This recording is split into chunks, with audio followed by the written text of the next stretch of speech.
Come on, Annie. Let's go to the movies.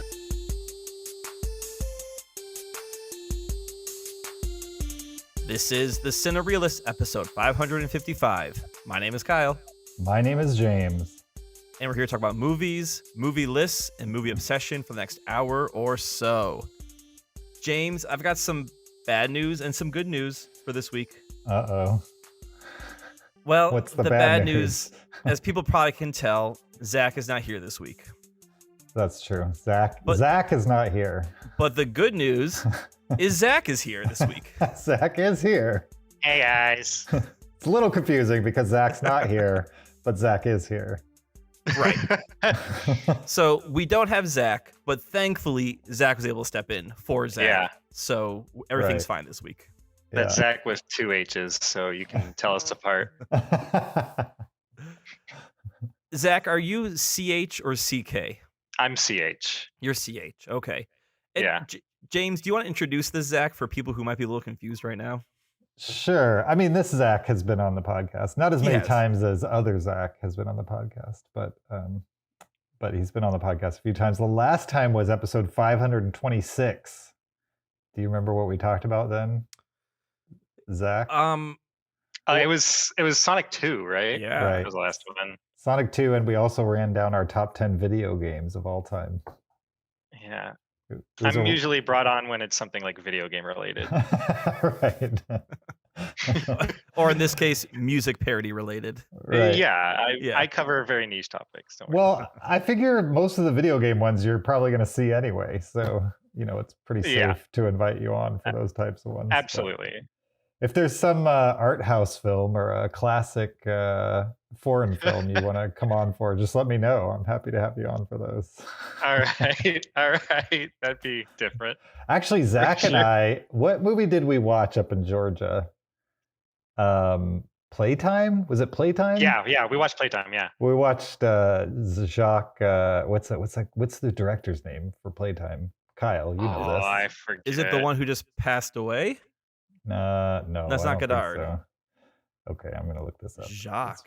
He is French. I've not seen Playtime, but You haven't seen Playtime? I know of it. If you want to talk French New Wave, you have the wrong Zach on this podcast. That's true. Well, this Zach knows a lot about it. Jacques well, this one's Tati. Jacques Tati. Okay. Yeah. Hmm. We watched the Criterion Blu-ray of Playtime. Ooh. Did Yeah. you get it on sale? I didn't pay full price, I'll tell you that. Okay. They have their sales happening right now. Okay. Yeah. It was interesting. It's definitely the most unique movie I've ever seen. Yeah. Definitely the most unique. Yeah, it was very like fly on the wall. He basically just like puts a camera down and then like films a room and then like crazy stuff happens in the room for 10 minutes. Okay. Yeah. Type of thing. Yeah. And there was like no dialogue, right? Or very little dialogue. Very little, like next to none. Yeah. There was only like 2 or 3 characters that I could recall where you actually like saw them a couple times through the movie. Yeah. But yeah, most of the time it's just like this guy put a camera in an airport and you're Just trying to filmed break people down. walking around. Yeah, exactly. But you're looking in the background and you're noticing like funny little things. It's one of those movies where if you watched it 2 or 3 times, you would notice a bunch of new things every time you watched it. Mm-hmm. Yeah. Which I guess is why it's called Playtime. I guess that's the only thing that makes sense to me. Yeah. Well, I think we need to make a habit here of discussing French New Wave only when regular Zach is not Yes. on the episode. Like Yeah. Jean-Luc Godard passed away. James and I will talk about it. Playtime, you guys talk about it. Like, but when he's here, it cannot come up whatsoever. Meanwhile, other Zach has watched tons of French New Wave movies. Yeah, it's probably his favorite niche genre of movie. Right. Yeah. When we did our best director of each decade, he was like, Godard's the best of the 60s. I'm like, you're not going to get me there, Zach. It's not going to happen. Give it up. Godard versus Kubrick? Come on. I've heard of podcasts where like it's 2 guys. One guy is like a specialist in something and the other guy is only just now learning about it. Sure. like the podcast My Favorite Sports, Go Favorite Sports Team. I Mhm. love that one where it's one guy who has a degree in like sports management and he's all about football, and then the other guy doesn't watch football at all. Huh. And so it's this sports manager expert trying to explain to this guy the importance of everything happening in football and like other sports. And he's just nodding his head like, yeah, okay, sure, I get it. Sure. We could be that, but with like French Nouveau It film. reminds me of there was another podcast called Analyze Fish, and Mm. it was this guy who was a really big fan of the band Fish, like big enough that he would follow their concerts Oh, wow. around for like months at a time and stuff like that. And then he had another friend who was really into music, knew of the band Fish, had heard a few songs, didn't care for them. So the entire podcast was one guy trying to convince the other guy that he should be a fan of Fish. And they How many go episodes through, did this go on? it's probably like 12 episodes Okay. long. And But still. at the last episode, he goes to a Fish concert with the big Fish fan, and it's like, if this doesn't work, nothing's gonna work. You know Right. what I mean? This So, is like, the do or die moment yeah, here. they started with like a good song, and then like a good trio of songs, and they like worked their way up to a concert. And at the end of every episode, the Fish fan would ask the non-Fish fan, "So, are you now a fan of Fish?" And he would obviously say no. And spoiler alert, he's never a fan of Fish, even It never after the happened. Right. He's like, I'm a fan of going to Oh. concerts, so the concert was fun, but the music could have been anything. Oh man. The fish didn't matter.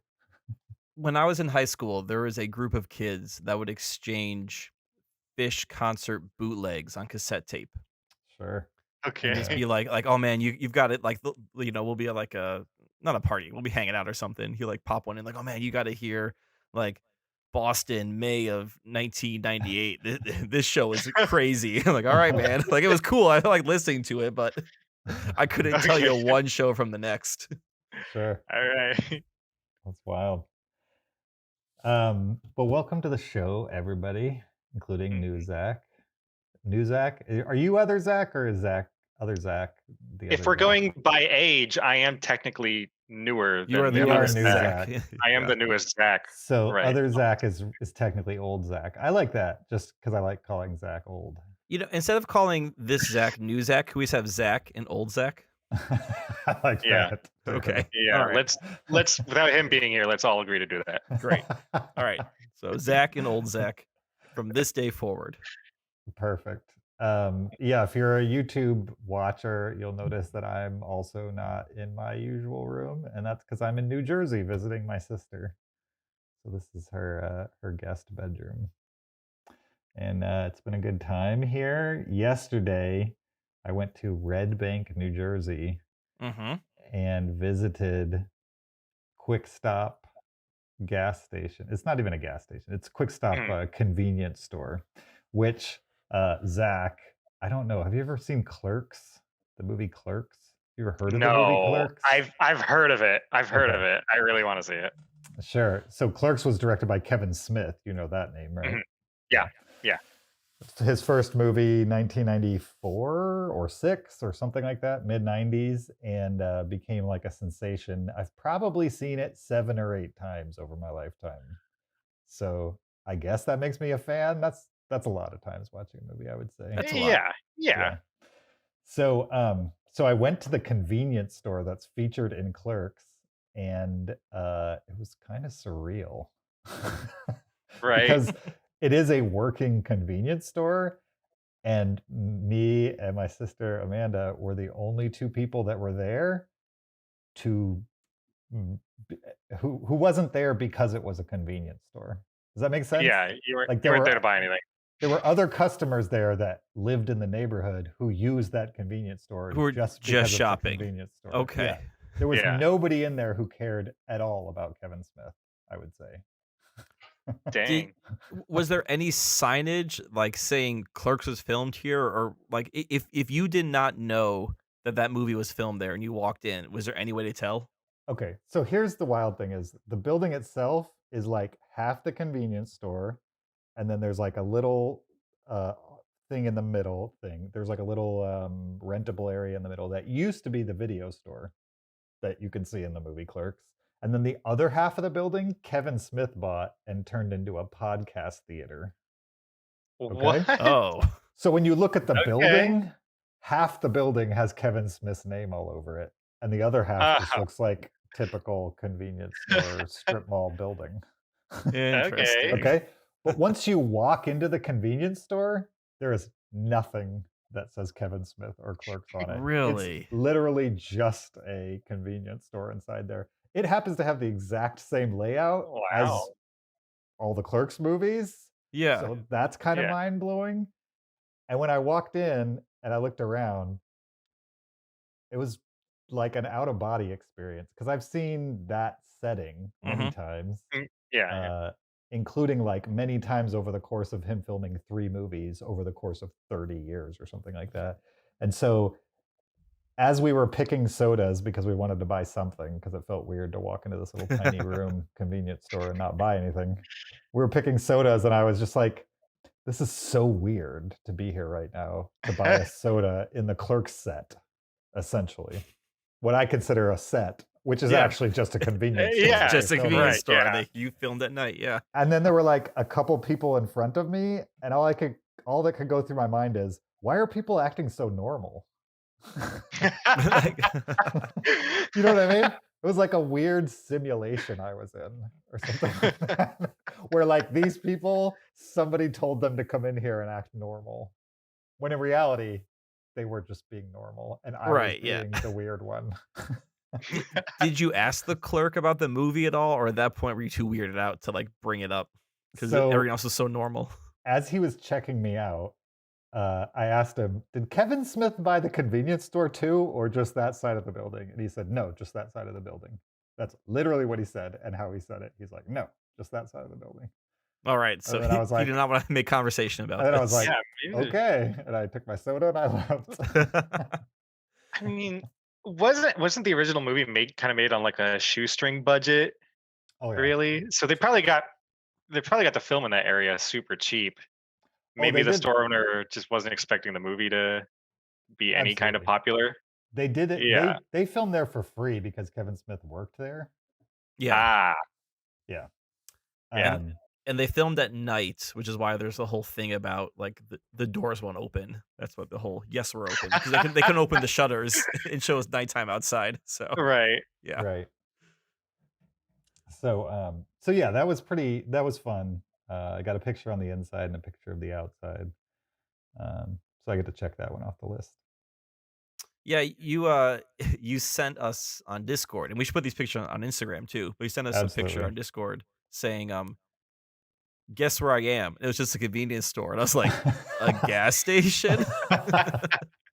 And then you sent a picture of the outside. I'm like, oh, okay, you're the Clerks gas station. Okay, Right. but Right. I mean, from the picture you show me, it's like low ceilings, UV lighting. Just there's a cooler, there's snacks. It looks like just like the movie, a nondescript gas station. Yeah. I mean, I think you Yeah. have or to be convenience store. maybe not obsessed, but have seen the movie more than like once. How many times have you seen Clerks? At least a half a dozen times. Oh, okay. You've Um, seen a lot too. Oh then. yeah, oh yeah. Do you remember the animated show that was on for like 5 or 6 Oh. episodes? Yeah. That That's was why great. I'm interested in the movie, honestly, because I want to see the animated show too. Animated Yeah. show is fun. The animated show is probably the best Clerks thing, to be honest. Yeah. Oh, for It sure. might be better than the original Clerks movie. Wasn't episode 2 a flashback episode I believe so. to where they flashback to episode 1? You know why? You know why it's Really? probably the best? Because they had a writer's room. Right. People actually Ah. made jokes out of it. Yeah. Yeah. It wasn't wasn't. just It improv. wasn't just Kevin Smith writing down, like brain vomit on a script, Right. which is what most of Yeah. his movies are. Anyway, it was fun. And then where do we go? Oh, we were at Princeton today, and they had another location that like they've filmed so many movies at. It's crazy. Yeah. Hmm. This one like courtyard at Princeton that looks like every Ivy League school ever. Mm-hmm. They've Yeah. filmed so many movies in that little courtyard. But anyway, welcome to the podcast. We're going to talk weird, the Al Yankovic story, which is the new Weird Al biopic, in quotes. Yeah, loose. Yeah. Right. Loose adaptation of his life, I would say. Yeah. We're going to do that. We're also going to play a movie game here at the end called Movie Bluff. Before we jump into all of that, I need to remind you that there's a video version of this podcast on YouTube. Go to YouTube, search Cinereelists, find us there, subscribe, and watch while you listen. You could also support us on Patreon at patreon.com/Cinereelists, or leave us an Apple Podcast review on Apple Podcasts, 5 stars only, or send us an email to heyguys@cinereelists.com, REEL with an S on the end, with a comment, question, list suggestion, movie suggestion, any of those kinds of things. We love getting email, and we'll discuss on the show. With that, anything else before we jump into weird? All right, let's do it. We're going to talk weird right after this clip. Put it in.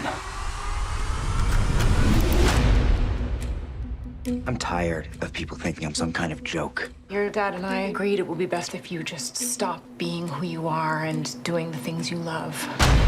My whole life, all I wanted. I'm afraid we found your son at a polka party. Is to make up new words to a song that already exists. That was Weird, the Al Yankovic story, a 2022 American biographical parody film directed by Eric Appel, written by Al Yankovic and Eric Appel, and starring Daniel Radcliffe, Evan Rachel Wood, Rainn Wilson, Toby Huss, Arturo Castro, and Julianne Nicholson, amongst others. The official IMDb plot synopsis is: explores every facet of Yankovic's life, from his meteoric rise to fame with early hits like Eat It and Like a Surgeon, to his torrid celebrity love affairs and famously depraved lifestyle. Oh, That's about right. yeah. I'm pretty sure this was the marketing synopsis and not necessarily one that that IMDb users put together. No. Yeah. Right. And this movie is streaming for free right now on Roku. You can get the Roku app, put it on your phone, put it on your TV. It's free with ads. You don't even have to register an account, which I thought was cool. Did you have ads? Me too. I had ads. I did I not had- have ads. Interesting. Did you register Where did- an account? I did register an account. Maybe that's why. I wonder That's if probably the why. difference. But Yeah. I Did didn't you- pay any. Like, I didn't give any credit card information. I just literally created a sign in. Sure. Oh, Oh wow. wow.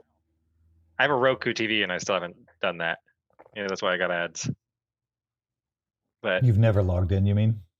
no, yeah, never logged in. It was surprisingly easy to see this movie. Yeah. For Yeah, sure. I thought this would be a hard movie to see, considering that it was a Roku exclusive, Mhm. which Yeah. is everyone's 5th favorite streaming device. Yeah. But I figured it was going to be like $15 a month rental or right, something. yeah, I have to Sure. sign up for something. But no, they made it easy, and obviously not easy enough to get the ad-free version, but easy for Yeah. me. So Hey, if I had seen that all I had to do was register for the ad free, I probably would have done it. no, don't Yeah, care. me I don't too. care if they have my email. Doesn't Yeah, bother so me. many they've other- only emailed me once in the last 5 days, so far it's been not too bad. Oh, yeah. Sure. So nicer than like Netflix or anything. Oh yeah, or HBO emails me all the time. I will say that, so there's 3 people right here in 3 different spots that all watched this movie. And then I was at church. I was at my sister's church here in New Jersey, and one of her friends came up and said, "You know what I just watched? Weird." And she was talking about how she didn't have the Roku app either or anything like that. And it's like, Yeah. I wonder just how much promotion they're getting from this for the Roku app. You know what I mean? Like, how Yeah. many installs is this one movie responsible for? Because Roku has never had anything that motivated No. me to go install it. And Yeah, there's me some either. random person in New Jersey that I didn't know who just approaches me and tells me she just installed it. So it's like I wonder how wide this net casts. I Curious. think they must have like multiplied their viewership by 10 times at least, but Sure. that's not saying much since it's Roku That's channel. true. Do we know how much money Okay. they spent on this to acquire it? $8 million. Okay. Yeah. It wasn't acquired. They actually produced it.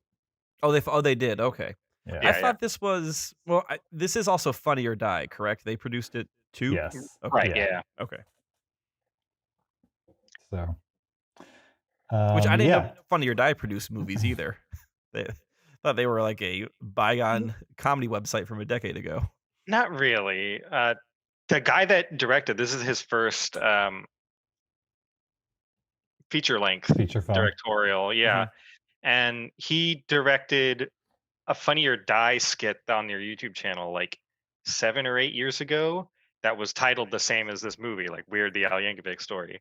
And if you watch the YouTube video, it's essentially the same plot as this movie, but in like a 3-4 minute long YouTube video. And it feels like beat for beat the whole movie. This movie did feel like an extended Funny or Die skit. Yeah. Especially like that first half hour. Sure. Yeah. Just the presentation, the music. Yeah, it felt like this is gonna be a very long skit. Now, obviously, you know, what is a movie? We can discuss that anyway. Right. What is movie? But just the production, the presentation, the whole thing. I was like, yeah, okay, this is Funny or Die for sure. Sure. And apparently the whole thing was filmed in 3 weeks. That's crazy. I saw 3 to 4 weeks. You're right. Very small amount of time. Yeah. It was I don't know. I don't keep up with how long it takes for films to be made, but that just sounds insane to me. I mean, there's not a ton of locations. A lot of it's interior or green screen. So for sure. It still seems like a lot in 18 days to me. Yeah. I mean, they used to take 3 months to film dramas. Yeah.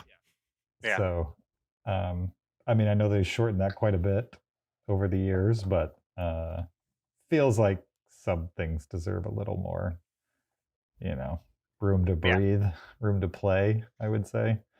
Like 18 days is like you get one shot at it and you move on. I don't think it was 18 days. I think it was, I heard between 21 and 28. So that's 10 extra days. Even that doesn't That's 30% feel right. more time, right? Yeah. That's like, it's still the shortest month of the year at most.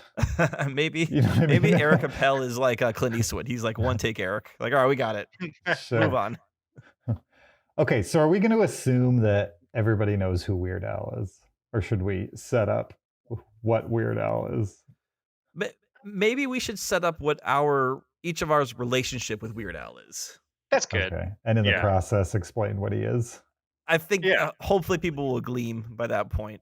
Okay. I mean, I do think he's a pretty ubiquitous cultural figure, at least American cultural figure at this point. Definitely here in the US. I just don't know in Australia whether they care about Weird Al. I have no clue. I would love to get an email from our international listeners and find out if they're Weird Al fans or if they're like, who is this guy you're talking about? Right. I have no clue. I'm curious if there's anyone who doesn't know who Weird Al is and sees this movie, how much of it they believe it. or if they think this whole thing is fiction, like even the character's fiction. Yeah. I think it's just one big joke. Sure. I feel like Weird Al was an internet celebrity that was born in the wrong decade. Sure. Right? I can see it. He's definitely capitalized and stayed relevant in the last 15 years because of the internet, especially because of YouTube. Right. Yeah. Which I'm impressed by how well he was able to see how the business was changing and realize, okay, I can't just be selling albums. I need to get my face in front of people other ways. And YouTube was the way he did it. Yeah. He makes parody versions of popular songs for the time. And he still kind of feels timeless. Yeah. Yeah, almost more timeless than some of the original songs. Yeah. On some level. I agree. Like I can't really listen to like Gangster's Paradise in a serious way anymore. Yeah. But I can listen to Amish Paradise, and it's like the same song as what I listened to 20 years ago. Yeah. You know what I mean? Like it hasn't lost Yeah. any luster or felt irrelevant anymore. So, Zach, you're the youngest one here. How did you encounter or discover Weird Al? I think Dad showed me Your Weird dad, Al okay, when I was nice. in middle school. Yeah. Absolutely, I did. Middle school is the right age to get into Weird Al. So that's Oh, yeah. James. You timed that correctly. Good job. And I love Weird Al, and I loved him when I was in middle school. Mhm. Like I had my old iPhone. It's funny to say now. The only music I ever had on that thing was like a couple Weird Al albums and some like video game music. Sure. And it's cool. I think, Dad, we were talking about this like a couple weeks ago, but we were mentioning how like we found something where people who are like fans of Weird Al or of like comedy or parody songs typically enjoy the most variety in music genre. Yeah, Like, they tend to have diverse music tastes. Mhm. Yeah, say. exactly. We There are people do, that don't just we? like country. Yeah, we do, don't we? We have a Yeah. wide palette. Zach and I went to the Weird Al concert like 3 weeks ago. Yeah. I saw him over the summer too, so it must have been on the same tour, right? Nice. Yeah. Was this like the ridiculously self-indulgent tour part 2 or something? Absolutely. Yeah. Yeah. He played only he's known for the parody songs like Eat It and Fats and Amish Paradise. Right. But I think his true genius is in his original songs that are Right. satires of either a genre or of an artist. I agree. And how and that's what this tour was that we saw. It was him Mhm. all doing his original music. And he's like, I'm gonna write a song that sounds like the Doors. And it sounds like a Doors song. But it's not like one specific. It just has that general feel to it. And I'm so impressed that both he and his band can mimic another band while still being original. And that's Yeah. just I don't know, that's just Right. like a higher level of musicianship and composition right there. I Right. always like too how in those songs, normally the choruses actually sound like the original artist, but Yeah. then the lyrics are normally like a story that Right. normally is ridiculous. Yeah. That only makes the chorus funny if you pay attention to the story type of thing. Right. Yep. There's a pattern to a bunch of those in that way. But yeah, they're almost more genius than just straight changing the lyrics to a popular song, because he's Oh, had yeah. to come up with something that sounds alike. That's not just we changed a note here or there. It's capturing the vibe enough Right. that you can recognize who he's impersonating. And then on top of that, creating lyrics like whole cloth instead of just replacing lyrics. Right. Yeah, it's pretty impressive. I love Weird Al. I always have. Like I was born in 1977. I think he broke out like in 81 or 82 was when he Yeah, was on the Dr. early Demento 80s, show or yep. something like that. So by the Yeah. time Michael Jackson was releasing albums in the mid 80s, he was positioned and broke out into becoming, not as big as Michael Jackson, obviously, but amazingly big for somebody who basically on the radio, most people only knew him as the guy who parodied pop hits. Mhm. Right. And so I had a good friend named Ben who was way into Weird Al and had all the cassettes, and we would just hang out and build Legos, play Nintendo, and listen to Weird Al. Like, we were maybe the coolest kids ever, I imagine. James, we were the cool kids. That's what me and my friends were doing. Also, what do you mean we're still cool? Yeah. How many of them have a movie podcast, huh? Sure. I know. So yeah, there was like a couple albums in there, like right around when I was a teenager to like maybe till Zach was like of age to listen to him, that I didn't listen to a bunch. So I didn't know Right. like all like Running with Scissors and some of those, like I just didn't listen to him quite in the volume I listened to Dare to Be Stupid and UHF and Mhm. a lot Yeah. of those earlier albums. I just like can quote. If I hear it, I can quote it. I couldn't just quote it out of nowhere for some reason, but if I hear the tune, it's like the whole, lyric sheet Yeah. flows into my brain. So anyway, I love Weird Al. I love UHF. That's the only other movie he's made. He made that one 30 years ago, plus maybe at this point. And now he's made this one. The question is it any good? Yes, you guys it feel is. about Yeah. Yeah, absolutely. Yeah. Definitely. I thought it was great. I thought it was good too. Yeah. Yeah. I'm not This sure movie it'll was- become the cult classic that UHF was, but it's still a fun watch for me. I think this has potential for cult classicness Okay. just because it's funny. Like this movie was way funnier than I was expecting. And not just like the concept, because the concept's silly. It's definitely it's kind of like Walk Hard, where it's a bit of a parody of music biopics and of, like artists becoming too obsessed with themselves and the rise and fall, everything we kind of expect from like a VH1 behind the music episode. Yeah.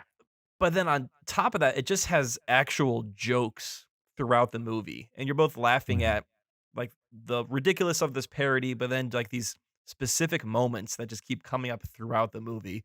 That I watched this alone. I wish I had to watch this with people, but I was verbally laughing through the majority of this movie. Yeah. Nice. Yeah. Yeah, the one that really got me is when I forget it, like his parents are in the room, and I think it's his mother who says something, or maybe it's in voiceover. He says something like the path to happiness is not being who you are and never doing the thing you like. I just want you to not be who you are or do what you love. What is it? His mom that says that? To His him? mom says that. Yeah. Yeah, Absolutely. I was like, that's pretty brilliant. The whole bit with his dad working at the factory, factory. and no one knows what they make at the factory or anything. Sure.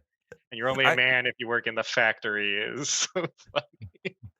I wrote down like one of my favorite lines from the movie was, young Weird Al is like, "Dad, I don't even know what you make at the factory." And the dad goes, "You can learn what we make at the factory when you work at the factory." I don't know why that made me laugh so much. I think the hardest part that I laughed at in the film was when he's at the pool party and the bassist for Queen, he just made up a song on the spot. The bassist for Queen asked him to open for Queen during Live Aid, and he just yells "No" right in his face. Sure. That's definitely a Weird Al joke. Oh, definitely. Yeah. I like even when that guy introduced himself. He's like, "I'm so and so and so and so," and they're all looking at him like, no one knows who he is. Yeah, he's like, "I'm the bassist for Queen," and they're like, "Oh, okay." Like, Queen, okay, yeah. of those 4 members, he has to be the 4th most known. Sure. Like even behind the drummer, whose name I don't know, but I think more people know the drummer than the bass player. Yeah. That scene was pretty wild too, just how many like guests they had in the background. And cameo actors portraying all those people. Yeah. Some that I didn't even recognize, but I read about later, and like the two guys from Lonely Island that aren't the guy from Brooklyn Nine-Nine. Akiva and Jorma are both characters in that scene that I thought was funny. I didn't catch who Akiva was, but I saw that Jorma was Pee Wee Herman. Yes. Yeah. I'm trying to remember. I'm sure Akiva is Alice Cooper. Remember Alice Cooper? There was an Alice Cooper in there. Okay. Dimitri Martin. Are these spoilers? Or does it not matter? People aren't going to remember this, are they? I think there is some fun of watching that scene and be like, "Oh, that's so and so." So I don't think we should. I mean, you could read the IMDb cast list if you really want to, but I just think it's safe to say that there's a ton of cameos of actors and comedians playing famous people in the 80s during that pool party. Yeah. And famous not weirdos. And not just in the pool party. It kind of happens throughout the whole Yeah. film. Yeah. I really liked Evan Rachel Wood's heightened Madonna. Yeah. I Yeah. thought she was really fun. She's kind of perfect. Yeah. Yeah. The whole Madonna storyline was pretty wild. Yeah. For sure. I think it's brilliant to make Madonna the bad guy. Right. Yes. Who, like Totally Weird not. Al said, he met Madonna once in his life. Yeah. So yeah. Right. So they make Right. for like the central romance of this movie. What did you guys think of Daniel Radcliffe as Weird Al? I mean, when you first hear about any actor portraying someone that you really like or a character that you really like, your immediate thought is, "Oh, that guy." But no, Right. he's perfect. I think he was perfect. Sure. Yeah. I mean, he didn't really act how I feel Weird Al would act because I've seen a lot of Weird Al like Right. Yeah. media or like him Mhm. talking or interviews or on podcasts type of thing. And so it took me a little while to just kind of give up the fact that they're not really making a Weird Al biopic. You know what I mean? Exactly. Right, Yeah. He's playing a parody of Weird Al. Right. Yeah, he's not playing Weird Al a name only, but like not fully either at the same He's time. not trying to mimic like those Weird Al mannerisms we're used to Right. seeing. Like right when Yeah. you see him live, when you see him in any sort of interview, he definitely has some qualities that make him unique. Sure. Well, he's a Yeah, really yeah. quiet person in real life. Weird Al is, in my opinion. Like if you Yeah, hear him on a but- podcast where he's not being on, he's just like chill, basically. Yeah. I did have a problem. Not a problem. I don't think his lip syncing was very good. I saw that a couple times too. Not really. Yeah, I Like agree. it's clearly the actual Weird Al singing these songs. Oh yeah. So like the voice changes. You hear Daniel Radcliffe talking, and then all of a sudden Weird Al himself is singing with Radcliffe lip syncing, and it wasn't great. I was like, okay, this looks. But and I mean, maybe that was the effect they're going for. It didn't ruin the movie for me, but it Mhm. definitely stood out a little bit. And I Yeah. felt like his facial expressions while the singing was happening was not matching the voice I was hearing coming from his lip sync mouth. Yeah. Sure. I think that was the one moment he maybe could have captured the Weird Al energy was during the performances, and it just wasn't quite there. Yeah. I mean, the performances were so secondary to me. I Yeah, don't know. Like if I Yeah. want to see somebody perform one of Weird Al's parody, I'll just pull up the web, I'll pull up YouTube and watch the music video. So I don't need versions of Daniel Radcliffe doing full, Weird Al songs with Weird Al's voice subbed in. Yeah. So I was fine with the number and volume of the actual music, and I just wanted to see. Whenever the movie got ridiculous was when it got really good for me. yeah. Oh yeah. Like the more Like ridiculous they could make it, the better, basically. The whole back half of the movie doesn't go off the rails, Mhm. but it goes in a crazy direction that Yeah. I was completely on board for by that point. Yeah, I'm still kind of waiting to find out what happened to his dad's hand. Like I kept waiting for them It's to def- reveal that. They It's never never do. explained. No. Yeah. He's Amish. Maybe it got like cut off by an axe or something. I don't know. Oh, spoiler. Oh, sorry. For the Weird The Al emotional movie. crux of the movie. I know. That's the big twist. I do think this movie captured Weird Al's actual darker sense of humor. Like his how so? well, if you listen to his song parodies, they're a Mhm. little bit friendlier, Yeah. right? And then you listen to some of his original songs, and like there's a little darker. There's like a little extra tinge of I don't know, dastardliness to them or Yeah. subversiveness, and I think this movie captured that part of his humor that you don't always get in like his more mainstream stuff. I'll agree in general, but UHF was pretty dark. occasionally. Oh no, I'm talking about like his music, like Oh, Eat Yeah. It and Smells Like Nirvana, right? Like Sure. they're funny, they're good parodies, but they're not capturing that darker side of him where you listen to like something like Trigger Happy and Right. you're like Yeah. that's I think Trigger Happy is the actual Weird Al and Sure. Smells Like Nirvana is like the radio friendly Weird Al. Yeah. Yeah. Yeah, and this movie kind of jumps between those two, I Right. would say, for sure. Yeah, I liked how it kind of parodied like recent music biopics, but it didn't seem to be interested in doing like a direct parodies of them. Mm-mm. You know what I mean? Yeah. It's not like he took part of Queen's story and integrated it or anything like that. But Yeah. they did cast like a more attractive person, I guess, in theory.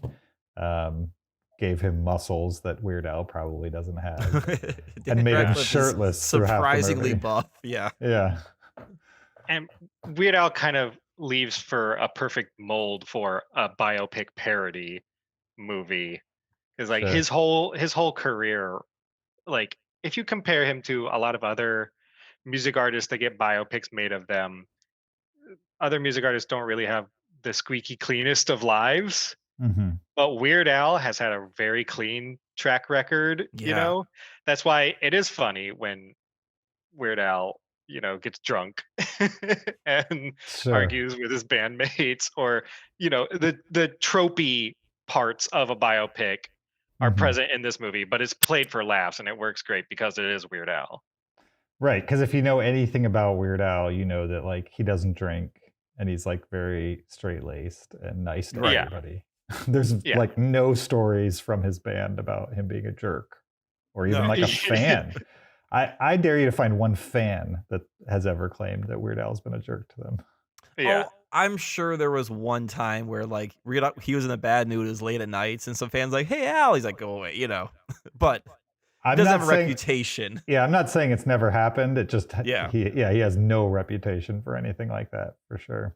Exactly. Yeah. Yeah. Well, if you remember, I don't know if I'm James, I'm sure you've seen it. Mhm. They did a behind the music on Weird Al in like the early 2000s Yeah. when VH1 was doing all those. And I mean, that It's- was kind of the joke. Weird Al was like, there's no There's- story here. Like I'm not a bad, like I don't do anything wrong. I'm kind of Yeah. boring. Right. Like for that, you know, those always, if you watch those behind the music, there's always like the rise, the fall, the redemption. And for like that one, the fall is Coolio not liking Amish Paradise. Like they really drilled that hard. Like that was the low point of his career. It was like the big controversy. Right, exactly. Yeah. Like Coolio didn't approve. I'm like, well, yeah, but they hashed it out pretty soon after that. Yeah. And it turns Yeah. out Coolio did approve. Like his people approved it. His people approved it, right? Like maybe Coolio Yeah. personally didn't approve at the time, but Right. But that's not Weird Al's problem. That's no, Coolio's like problem. Weird Al's people talk to Coolio people. Even though legally Weird Al does not need permission to do any of these parodies, he still gets it, which I think is pretty honorable of him. Oh yeah. Sure. And like Prince is someone he always wanted to parody, but Prince never gave permission, so he never did it. Yeah. Yeah. I thought there was a Prince parody out there that was released surreptitiously. It was never Right. like an official release, and Weird Al was like, it is me on the recording, but I did not release that. Yeah. Yeah, there could be. I think it came out after Prince died. But Was it within Prince's catalog? He owned it. I don't think so. No, I'm joking. Yeah. But yeah. Yeah. I mean, I had a fun time watching this movie for sure. Thought it was Yeah, good. Made Yeah. me laugh. I could see myself watching this again at some point in the future Yeah. Mhm. Me too. for a good laugh. Yep. Yeah. What was without saying who it was, what was your favorite cameo? Mine might be Andy Warhol. That was mine. Yeah. Andy Warhol was pretty amazing. Hmm. The Salvador Dali was pretty good too. They were kind Yes. of a team throughout it. But when I realized who Andy Warhol was, like the second time he was on screen, that made me Mhm. laugh. Right, I For agree. sure. Yeah. I like Patton Oswalt. Yeah. I kind of wish Jack Black had played like a person I recognized more, because I didn't really know. Yeah. I think he's like a radio DJ from LA from the time or something Yes. like that. Yeah. But I have no reference for what the real person is like in that scenario. So, but maybe that was part of the trueness. You know what I mean? Maybe that actually did happen. Not exactly as depicted in the movie, but maybe that radio guy did play Weird Al. You know what I mean? I get the impression that like the first half of this movie is based in truth. No, his parents were nice. No, okay, let me finish. That some of the major milestones of his career Sure. were based in truth.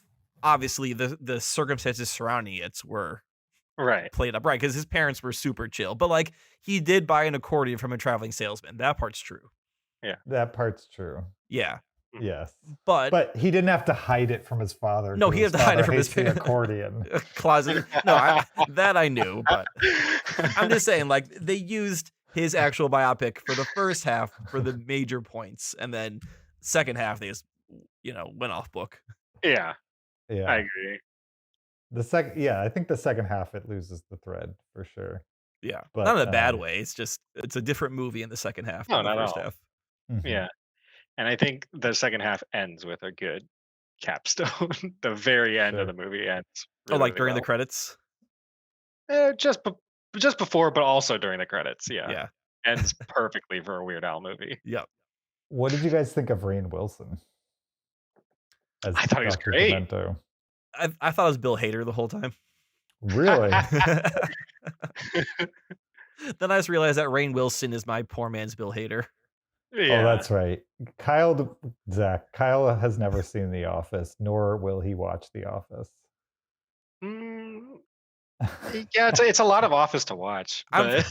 I'm fine with it. I can't even finish like Ring of Power or House of Dragon right now. I've been working like Ring of Power for over a month. There's no way I'm going to binge 10 seasons of The Office. It's just not happening. Yeah, exactly. If I've never seen Game of Thrones, I can't get on you for not seeing The Office. Yeah, it's fine. No, plus that's another thing my dad forced onto me to become a part of my personality is The Office. It's that good. I forced it on my child. Well, you forced the first season, but then I asked to watch the other 12 or something. However long The Office went. No, I think Kyle should watch The Office. I think he'd love The Office, but he's denying himself the satisfaction.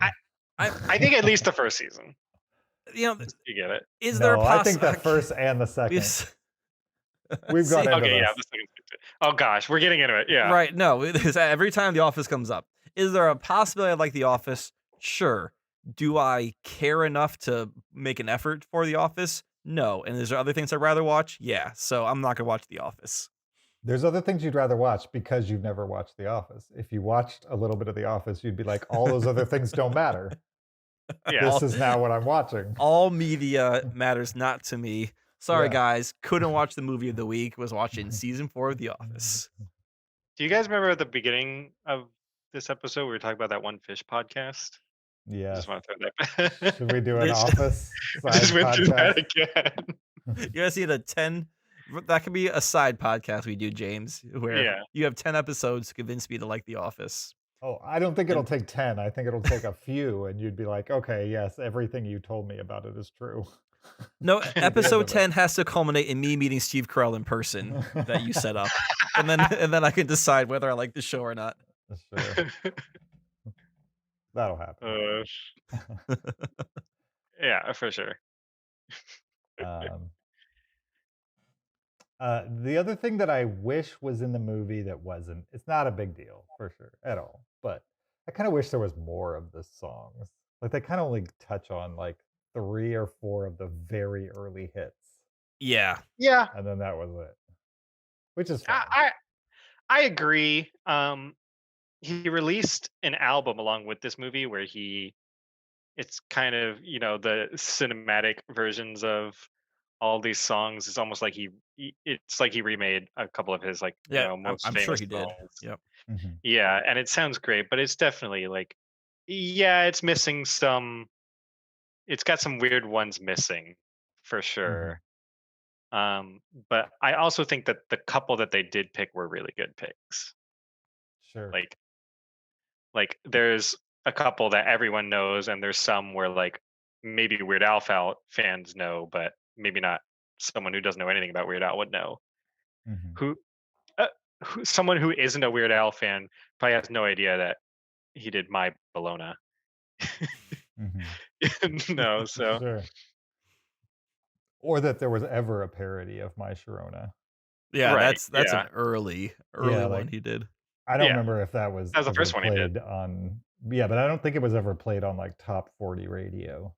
No, Like Eat It was. Like Eat It was yeah, crazy. You could listen to top 40 and there would be like normal music and then all of a sudden Eat It would play Yeah, right in the that middle was of like it. his breakout right there. Was oh my doing gosh, Michael Yeah. Jackson And you what a wouldn't even time. you wouldn't know whether it was him or Michael Jackson until like 15 seconds into the song.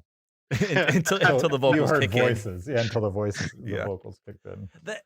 Okay, so that's the other crazy thing about Weird Al is he doesn't use karaoke tracks. Like Mhm. his band re-records those songs. Yeah, You guys know this, but I'm just saying out to the rest of the listeners, yeah, right? yeah. Like I had a friend and he's like, I don't get Weird Al. Like I can sing karaoke and change the words. I'm like, it's not just that. Like A, he's really good at changing the words, but B, like they are talented musicians that can mimic either directly or indirectly an artist, and that's just Exactly. something else altogether. Mhm. Yeah. When you hear a Weird Al version of a song that you already like, most of the time the Weird Al version replaces that song in your mind for at least a month. Yeah. You Mhm. know, it feels like the song that you really liked has gotten stuck in your head all over again. This is a little different.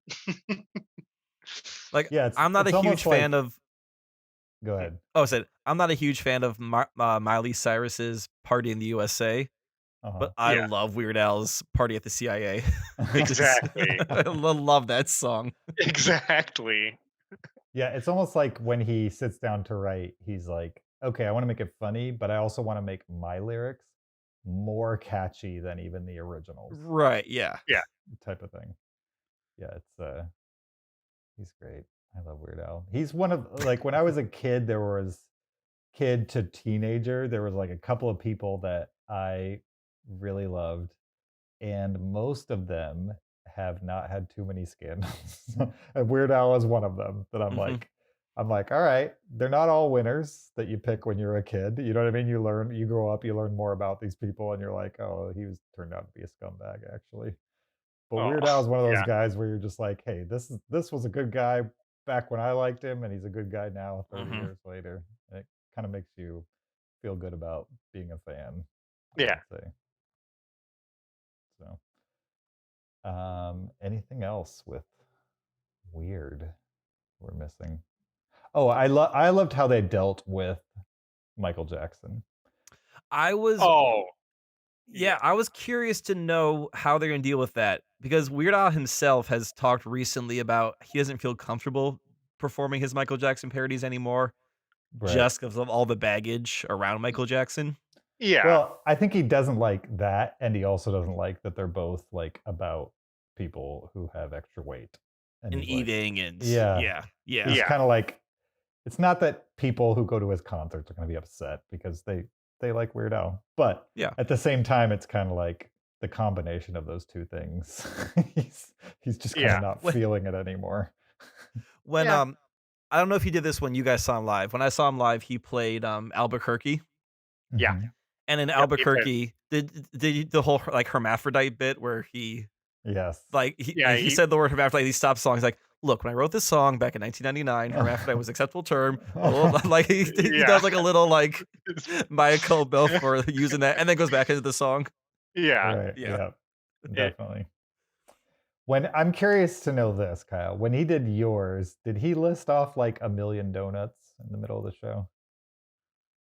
Yes, there Or- was. yeah. Was that during Okay. Albuquerque also the During whole Albuquerque, donut thing? Yeah. The Yeah, old yeah. donut shop. Yeah. Did he Okay. also like stop the song 2/3 of the way through, say I forgot it, and then started from the beginning? Oh yeah, Yes. yeah, Yeah, yeah. and Okay, then so but all that was planned. Perfect. oh, of course it was.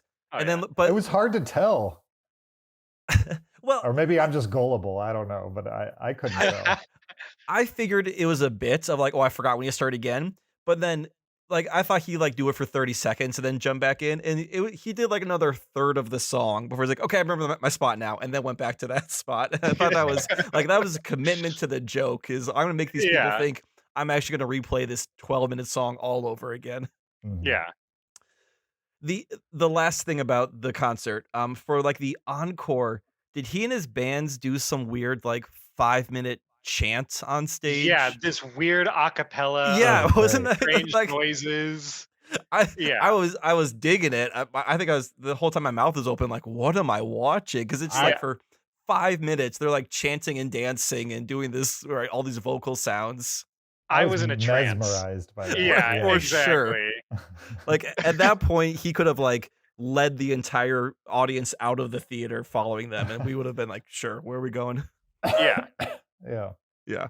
it was good. It was wild. All right. Anyway, but yeah, so back to Michael Jackson in this movie. Yeah, I liked how I just liked how they addressed it, and we don't necessarily have to say how, but that they did address it. They addressed it in a funny way, especially if you know Weird Al, you know the history, Yeah. or you know Michael Jackson, and you know his musical history. Then clearly they kind of took a position on it, but at the same time made it funny and light. I would Right. Yeah. say. Yep. I liked that. And obviously, Michael Jackson not directly responsible for Weird Al's career, but certainly didn't hurt. Oh, I'd say. Yeah. For sure. It's for sure. Right. Like if there was one person that benefited the most from Michael Jackson being a star, from like a coattails perspective, Mhm. probably Weird Al. Maybe Janet Jackson, although Janet Jackson's a pretty good artist in her own right. For sure. Yeah. Yeah. Original artist, I would say. Yeah. I don't know. Yeah, I think that Weird Al was able to parody the biggest pop musician at the time and get Right. noticed for that. That for sure gives I mean, I think it was Yeah. the Michael Jackson Nirvana combo. Yeah. And that's what Yeah. Michael Jackson was the softball pitch and then the Nirvana was the home run and then he was set from that point. Sure. Yeah. Well, those early albums, I think, go Michael Jackson parody, Madonna parody, Michael Jackson, as far as the lead track, Yeah. Michael Jackson parody, and then into Nirvana. So it's like Right. Weird Al knew it was time to stop the pop stars from the 80s and jump to somebody else. You know what I Right. mean? Like, And then like Alapalooza, he does Red Hot Chili Peppers as his parody. right. And then Amish Paradise after that. And then, yeah, I mean, like, so, right, he figured out, okay, what other genres besides pop top 40 radio can I do? Mhm. Yeah. Would you watch a Weird 2? Only if it's even crazier than this one. If they were Yeah. like just continuing the Yeah. story from where they left off, just Right. started going through the other albums and stuff. Like, Either I need that- Dana Radcliffe back for sure. Right. Yeah. If it's the same crew, same director, writers, if it's pretty much just like everyone comes back and does another one, yeah, I'll watch it. Sure. I would love to see them do the same exact plot again, but just crank up the craziness even higher than how Sure. they had it. I could see it. I think they Definitely. could lead into like even maybe make the first half of the film a parody of this film, and then the Mhm. second half of this film is just some crazy stupid crap that has nothing to do with the last film. I think that'd be interesting, and it feels in line with Weird Al. Sure. This movie has an 86% on Rotten Tomatoes. Yeah, I believe it. I Yeah. could see I that. agree. That's good. Yep. All right. Let's letterboxed Weird: the Al Yankovic story. What are you guys gonna give it? Oh, solid 4 stars. All right. Yeah, same thing. 4 stars. I was thinking like 3.5. Because it's definitely better than average, but it's not anything that like I'm gonna watch once a year. Gotta give it the extra half for creativity. I think I'll Come go on. 4 stars just because it's Weird Al. Yeah, He deserves exactly. it. He deserves it. It's way funnier than I expected. That's what gave it that 4th star. Yeah, I do think they Yeah. got the most out of $8 million. That's for sure. Yes. Oh yeah. Oh yeah, absolutely. Awesome. 3 4 stars for Weird: the Al Yankovic story.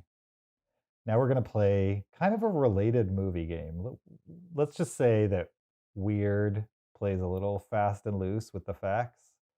So we're going to play a movie game where Weird are allowed to play fast and Nice. loose with the facts. Good save.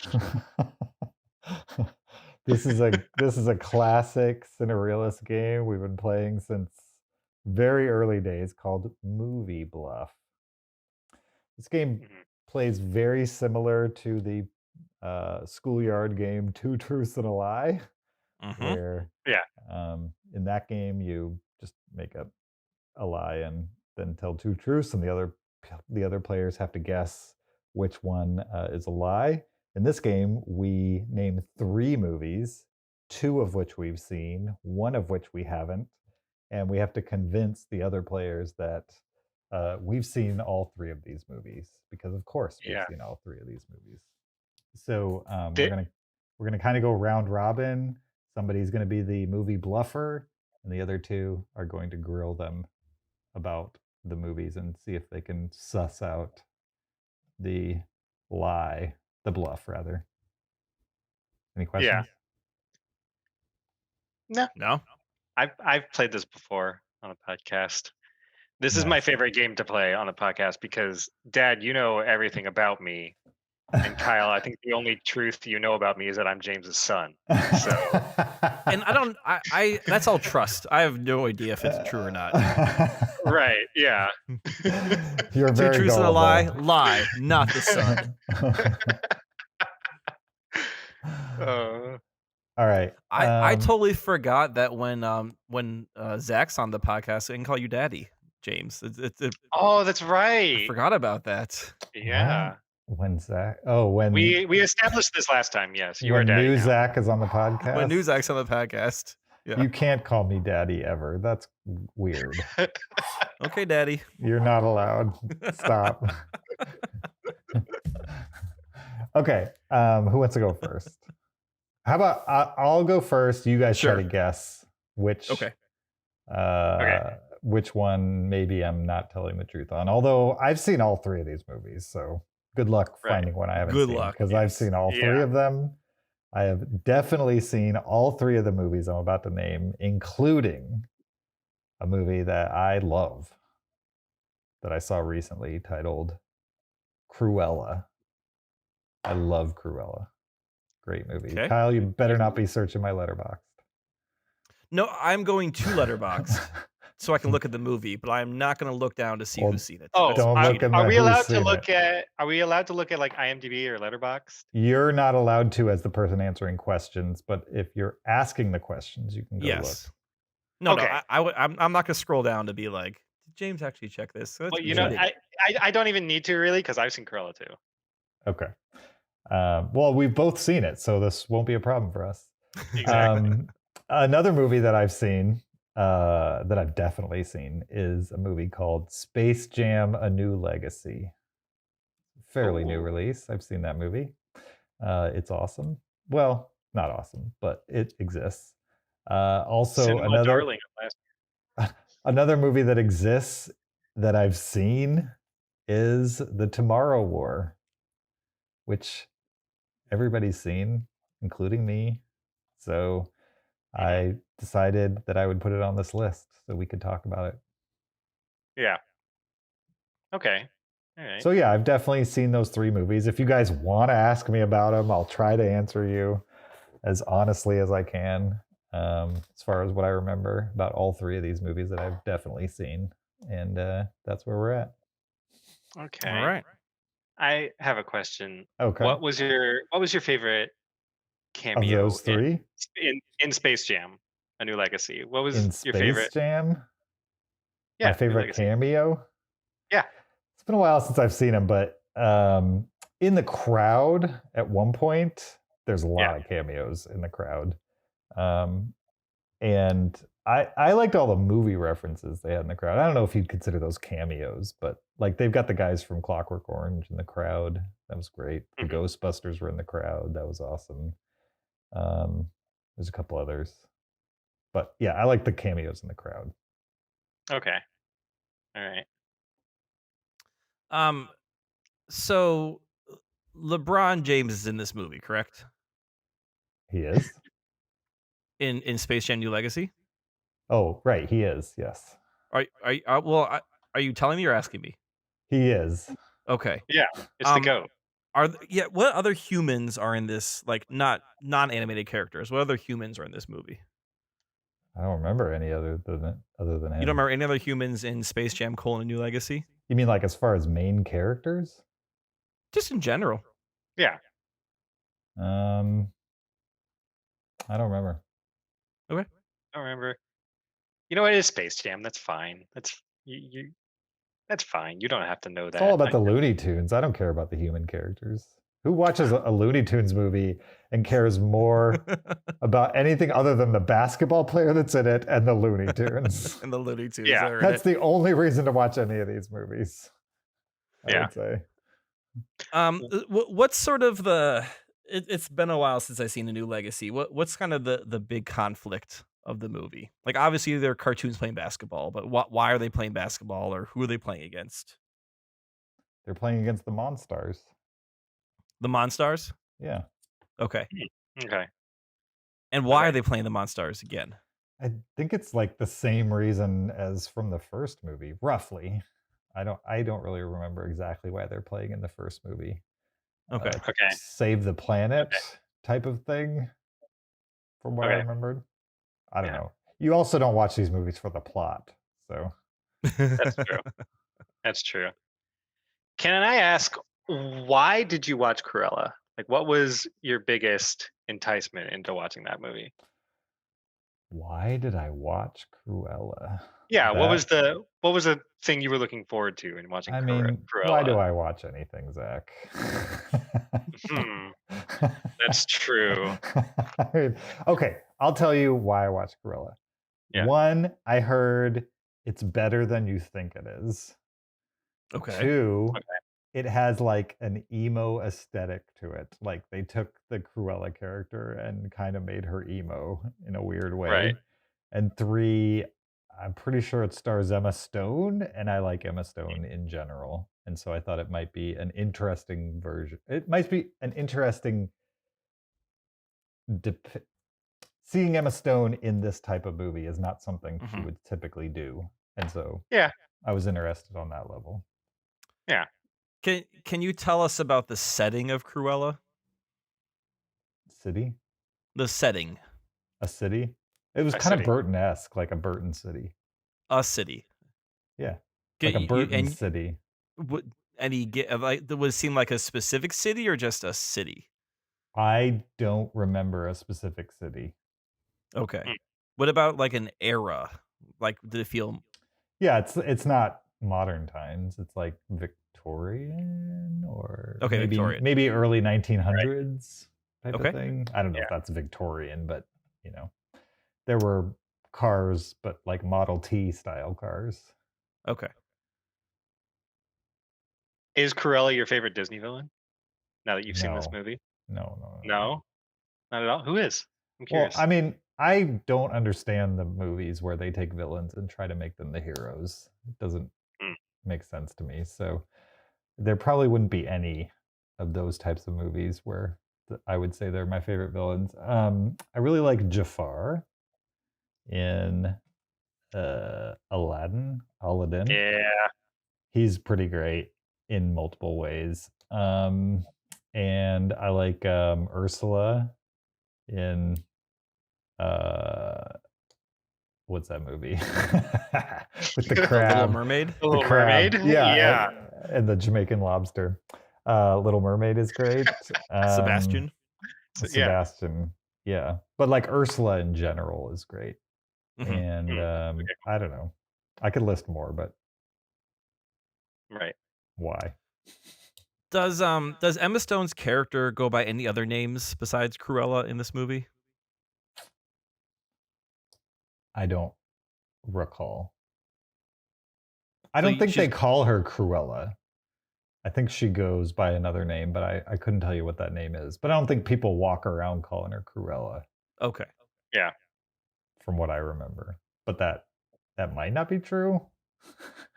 It's just what I remember. Well, It's yeah, just what I remember. I you've couldn't seen the tell movie, you. so I couldn't tell you for sure, but I don't remember people calling her Cruella to her face. okay.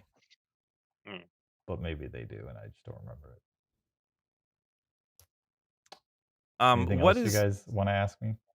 yeah, like kind of what is her job or profession in Cruella? Don't recall that. It's Or- maybe she owns a clothing company. Or anything that stands out about her? Yeah. Thought maybe she owns a clothing company, but Okay. I don't remember for sure. Right. Maybe she's a designer, clothing designer. Okay. But I think she's that in the cartoon too, right? I don't remember. I don't remember. It's been a long Yeah. time since I've seen 101 Dalmatians is like bottom tier Disney movie, I feel. Bottom tier. Wow. That's Yeah. great. I haven't. Zach, do you have any more Cruella questions? No. All right. No. In fact, I think I know the answer already, but Oh, Oh, okay. okay. yeah. Interesting. James, how did you watch the Tomorrow War? On a TV. Yeah, but like, did you rent it? Did you stream it? Did you use a service? I streamed it. Do you remember from where? Maybe. I'm asking you. It's been a while because I think Tomorrow War Okay. came out 2 years ago or 1 year ago, something like that. And I think Yeah. maybe It came out last was year. maybe it was Amazon. Maybe it was Amazon. Okay. Just because I don't think it was Netflix and I don't think it was HBO. So I'm gonna those are kind of my two main streamers. So I'm gonna guess Amazon. Okay. Can you tell me the plot of the Tomorrow War? Well, there's a war. It happens tomorrow. Like, and That's so dangerous. Yeah. like tomorrow? well, it's kind of like they're using words to substitute like concepts. So it's like there's Okay. a war, but it's happening in the future. So they use the word tomorrow to signify that it happens in the future. Do you remember how far into the future? Like pretty far, but not like hundreds of years, more like 20 years, maybe. Okay. Oh, so like not so long ago. No, not too far into the future. Right. In the near future. Right, yeah. So the movie takes place in the present day, mostly. Right. And there's a war in the future. And so Yeah. they have to help people fight the war in the future Okay. in order to And save themselves in the present. Did the war take place like on Earth in the future, or is this on another planet? That's a detail that I don't recall, but I think Okay. maybe it was on Earth. Okay. And If do you not on know- Earth, it was an Earth-like planet. Who's the enemy in the future? Who's being fought? Aliens, I think. Aliens. Okay. I think they were aliens. Maybe they were technology that Can kind you- of like look like aliens. Rogue AI. I don't remember. Can you describe these aliens and or technology ins? They're kind of like blobby. They kind of like, you remember that movie something on the block, Attack the Block? Attack the Block, yeah. I feel like they were Attack the Block-ish, Okay. Okay. but maybe faster and more crazy than that. Who's the star of this movie? The guy from Guardians of the Galaxy. Dave Bautista?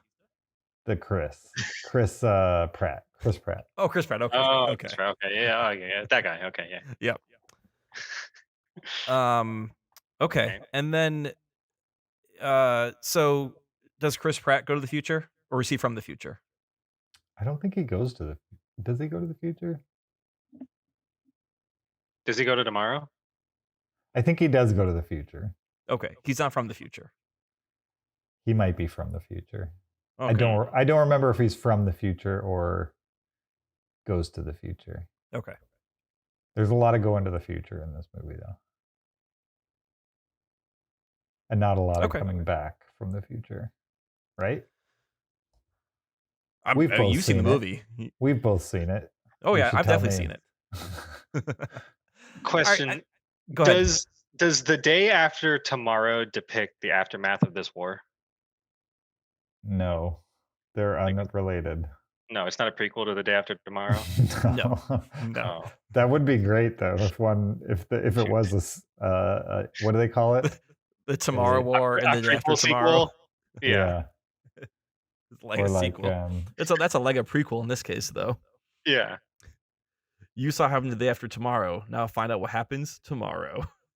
Yeah, or what do they call it? Like if it was like a spiritual sequel. Oh yes. Yeah. A spiritual sequel. I think I've got my guess. You got your guess, Zach? Are you still firm? I've got my guess. I've got my guess. Yeah. Okay. Well. All right. Let's hear it. I'm gonna go first, just because Zach was so confident. I don't want his answer to taint mine. Right. Okay. And I'm gonna say Space Jam: A New Legacy. That's my guess. I agree. Space Jam: A New Legacy. That's the movie I have not seen. That's my guess. You have not seen Space Jam: A New Legacy. I'm just curious. Have you guys seen Space Jam: A New Legacy? I have not seen this movie. No lie, I have. I've seen it. I have not seen this movie. Yeah. All right. And I think you got a very critical plot point. If it wasn't Space Jam: A New Legacy, what would it be? My second guess would be Cruella. You have definitely seen The Tomorrow War. I feel quite confident you've seen that movie.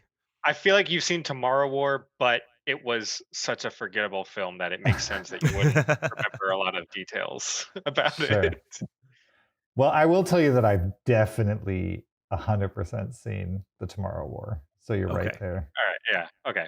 As far as whether I've seen Cruella or Space Jam: A New Legacy, the answer is I have definitely seen Cruella. All right. So I have not seen Space Jam: A New Legacy. I knew as soon as you explained like why they were fighting the Monstars again. Yeah, why are they? I have no clue. They're not called the Monstars. They're not the Monstars in Space Jam: A New Legacy. They're an AI. They're like video game characters created by his son, which he is trying to save. He's not trying to save the world. His son's in the movie. Son. Yes. Yeah. Whose son? LeBron James' son. LeBron James' his son. actual son, isn't it? I mean, according to the letterbox synopsis, he is. So Don Cheadle kidnapped LeBron James' son and he needs to get him back by playing basketball with the Looney Tunes. And I think Rick and Morty show up in the middle. As one does. Yes. Yeah. Okay. Nice. All right. I did not fool you guys. No, we were not bluffed. No. All right. All right. Who's well, next? I'll go next because this is actually a bit topical. Here are 3 movies that I've definitely seen. Okay. They are Space Jam. Oh. Definitely seen Mean Girls. Mm. And I've definitely seen Thelma and Louise. Okay. All right. Wow, what are the odds that you'd both pick a Space Jam movie? Yeah. Okay. Well, I'm glad you've seen all of them because I've seen all of them. So yeah, perfect. Me too. Great. I'm really glad you guys have seen all of them. Yeah, right. Because then we can talk about how great all 3 of these are. Let's start right now. What is your favorite joke from Mean Girls? What's the funniest part of the movie? Oh, it's the like the it's the what date is it? Okay. What date is it? No. She writes in her diary like on October 6th, he asked me what day it is. And then, he's like, what day is it? And she goes, it's October 6th. And then that's just everything. That's the funniest joke in Mean Girls. I think it's pretty clever. Yeah. Just because it's so straightforward. Like it's so benign. She's like, he asked me the date. And then they show you him going, hey, what's the date? And he's like, it's this. And I think that's just so clever. Yeah. All right. Interesting. Can you tell me who's in Mean Girls? Yeah, it's Lindsay Lohan Mm-hmm. and Rachel McAdams, Mm-hmm. Right. and that's the only. There's like 2 girls who play like the friends, but I don't think they're anyone of significance. Right.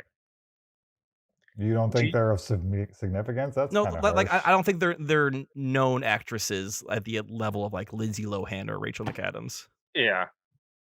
Interesting. Can you name any of the adult characters in Mean Girls? Mhm. They're. Oh yeah, it's Isn't Amy Poehler in it? Is she the principal? I Mm. don't believe she is, but I think if you keep thinking of female comedians, your next guess would probably be 100% correct. Oh, it's so helpful to have someone like feeding you rope on know. this game. I know, right? Could you tell me what the gist of the story is for Mean Girls? What's the setup? Yeah, Lindsay Lohan is new to a school, Okay. and then you've got Rachel McAdams and her crew are kind of like the it girls, Mm-hmm. and they don't accept her, Lindsay Lohan. They're mean. Okay. Right. That's the That's setup. the whole I spot. think That's that's the whole pretty. spot. I think that's pretty Yeah. close to the setup. Honestly, Okay, yeah. Honestly, yeah. Towards the end of Mean Girls, there's kind of a classic scene. Where does it take place? Oh, it takes place on a street, and it involves. You're talking about the bus? No, I'm talking about kind of like where the climax happens. I would say. The climax of Mean Girls. Yeah. Where at the school does it happen? Oh, it happens in the gym. And what's going on? There's like a dance. I don't think it's prom. I think there's some sort of dance that's happening. Right. All right. All right. All right. So Space Jam. Space Jam. So Space natural follow up. Yeah. Sure. In Space Jam, an actor cameos in that film that is it's kind of surprising to see him in Space Jam of all things. Do you remember that actor? Yeah, it's a Bill Murray, isn't it? All right. Yeah. Yeah, I feel like Kyle could have known that without seeing it, though. You think so? Yeah. I mean, I've seen this movie, so I know that Bill Murray's in it. But it's one of the few things that if you hadn't seen it, but you heard other people talk about it on a podcast, it always comes up that Bill Murray's in that movie for no reason. He kind of shows up out of nowhere in that movie. Yeah. Man, I kind of wish I hadn't used the plot of this movie in mine. Can you name me one cameo from people in the stands from Space Jam? Yeah. It has been such a long time because this movie came out like the mid 90s, right? Mm-hmm. Yeah. So I'm trying to think like who would 14-year-old Kyle recognize as a cameo? And I am going to be completely honest. I don't remember a cameo in the stands during this movie. Okay. Can you describe Okay. to me somebody from the same team as Michael Jordan? Oh, yeah. Isn't Rodman in this movie? I meant like a Looney Tunes character. Oh, okay. I thought you were talking about like a bull. No, a Looney Tunes character. Like, Yeah. describe a Looney Tunes character? Mm-hmm. Yeah, Yeah, Bugs sure. Bunny's in this movie. Okay, give me another one. Daffy Duck. Give me another one. The girl Bugs Bunny. I don't remember her name. Give me another one. Tweety Bird. Tweety Bird plays basketball. I don't know if he plays basket or I want the team members. Oh, the team members. Yeah. They're Tasmanian Devil. Okay. Right. And then there's the really big. No, it's not one of the Monstars.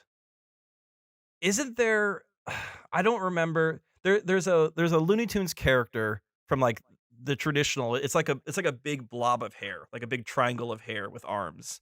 Mm-hmm. And I don't remember if that creature is on Bugs' team or the Monstars. Mm-hmm. Gossamer, the big red monster. Yeah, it's from like those Yeah. classic Looney Tunes. Yeah. Was Marvin the Martian in this movie? Do you remember what he did?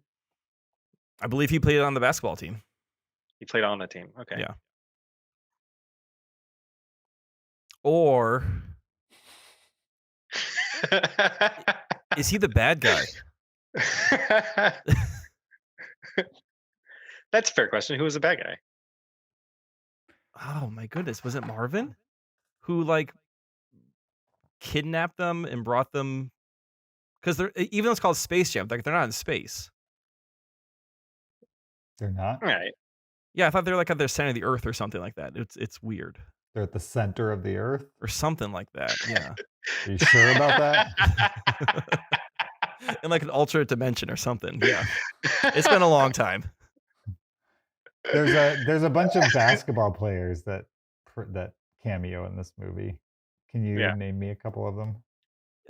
Yeah, who's the? I only want to hear ones that you're positive they're in it. Okay, If you're not positive, I don't want to hear about them. I'm positive Muggsy Bogues, who's like that 5'3", like Charlotte Hornets player, Okay. is in this movie. Anybody else that you're positive? Not positive. I mean, there could be like who's a really tall one who had the glasses on the Spurs, like Grant or something like that. He had like the Horace rec Grant? specs. Not Horace. Grant. No, not Horace Grant. The other one. I can't think of his name. Okay. David Robinson, right? No, David Robinson. There was a David Robinson. Yeah. Yeah, like he was like 7'1". Houston. I don't Yeah. remember if he was in this movie though, but I'm confident that Muggsy Bogues is in this movie. Okay. All right. Okay. Fair enough. Anything else, Zach, or should we move onto a new one? Thelma and Louise. I know this is Zach's favorite movie, so Yeah. I'll let him start with the questions. I love Thelma and Louise. Good. And I'm glad I picked it. Do you remember what car they drive in? Like the model or color, or like describe whatever. it. Yeah. It's a convertible. Okay. Yeah. Right. It's either red or white. I don't remember the exact color, but it's definitely a convertible. Do you remember who directed Thelma and Louise? No, I do not remember who directed Thelma and Louise. Do you remember anybody in Thelma and Louise? Yeah. Yeah, you've got Susan Sarandon. Mm-hmm. And I always think it's Meryl Streep, but it's actually Gina Davis. I don't know why I think it's Meryl Streep who's in this movie. Okay. And then young Brad Pitt. Mm-hmm. Okay. And who else? There's at least two more very famous people in Thelma and Louise. I honestly do not remember. Okay. Can you describe arguably what you think is the most famous scene from the movie? Ed Harris. Is Ed Harris in this movie? Hmm. Ed Harris is in this movie. You think Ed Harris is in the I think Ed Harris. I'm thinking Ed Harris in this movie. Interesting. Yeah. What is you're so confident? Why? What is Ed Harris's role in this movie? He might be a hotel or motel manager or something like that. Like he's a person they encounter. I don't think he's a main character, but someone who they encounter during their travels. Okay. How does Brad Pitt die in Thelma and Louise? Spoiler alert. I don't remember Brad Pitt dying in Thelma and Louise. He's definitely not in the car with them. Unless he's in the trunk. Sure? I mean, he could be in the trunk. I don't remember Brad Pitt dying in this movie. No. Okay. Interesting. What is the impetus for them to be on the run?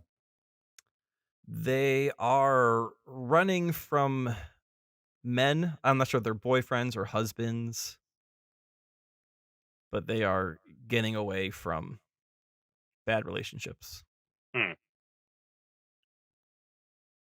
Interesting. Yeah.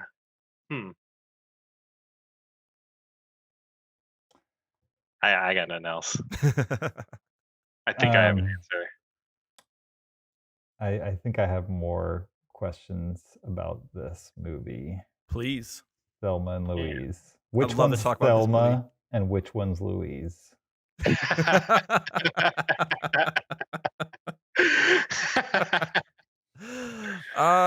know what? Silly question. That's a great question. Yes. Let's go. Gina Davis is Thelma and Susan Sarandon is Louise. Okay. So at the beginning of this movie, they're not on the run. Then they're on the run.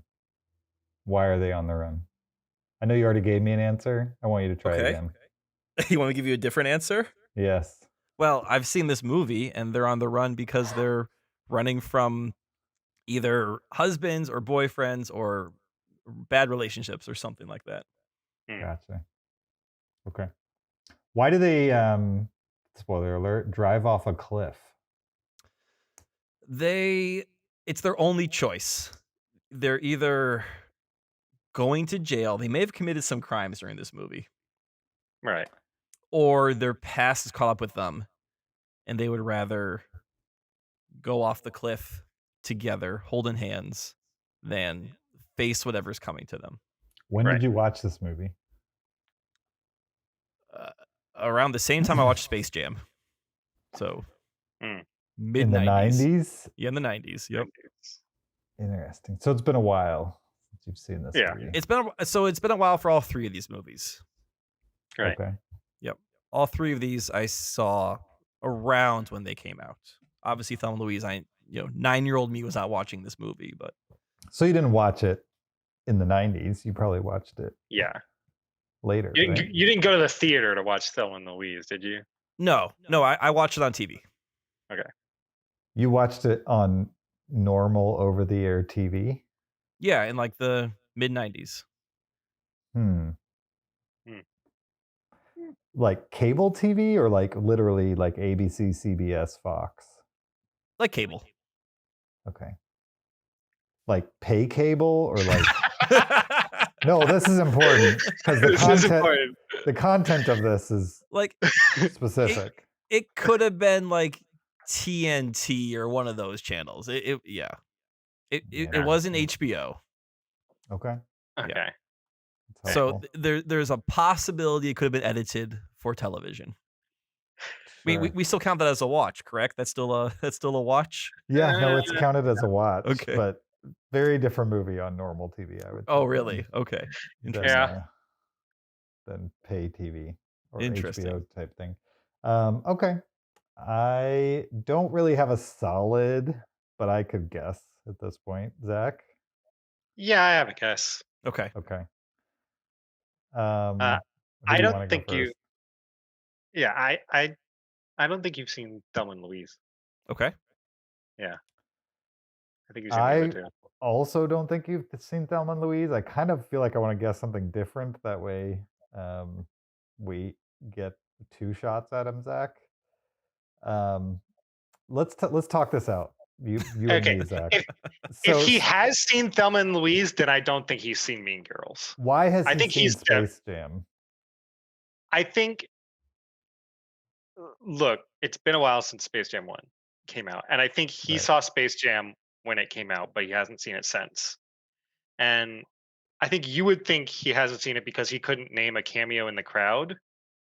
But there are no cameos in the crowd. Exactly. I think he's seen this movie and it's just been a while. And the only thing that makes me think solidly that he's seen it is the fact that he named Muggsy Bogues and skipped over Charles Barkley as a basketball player in the movie. Like he chose to pick the most obscure of all the cameos.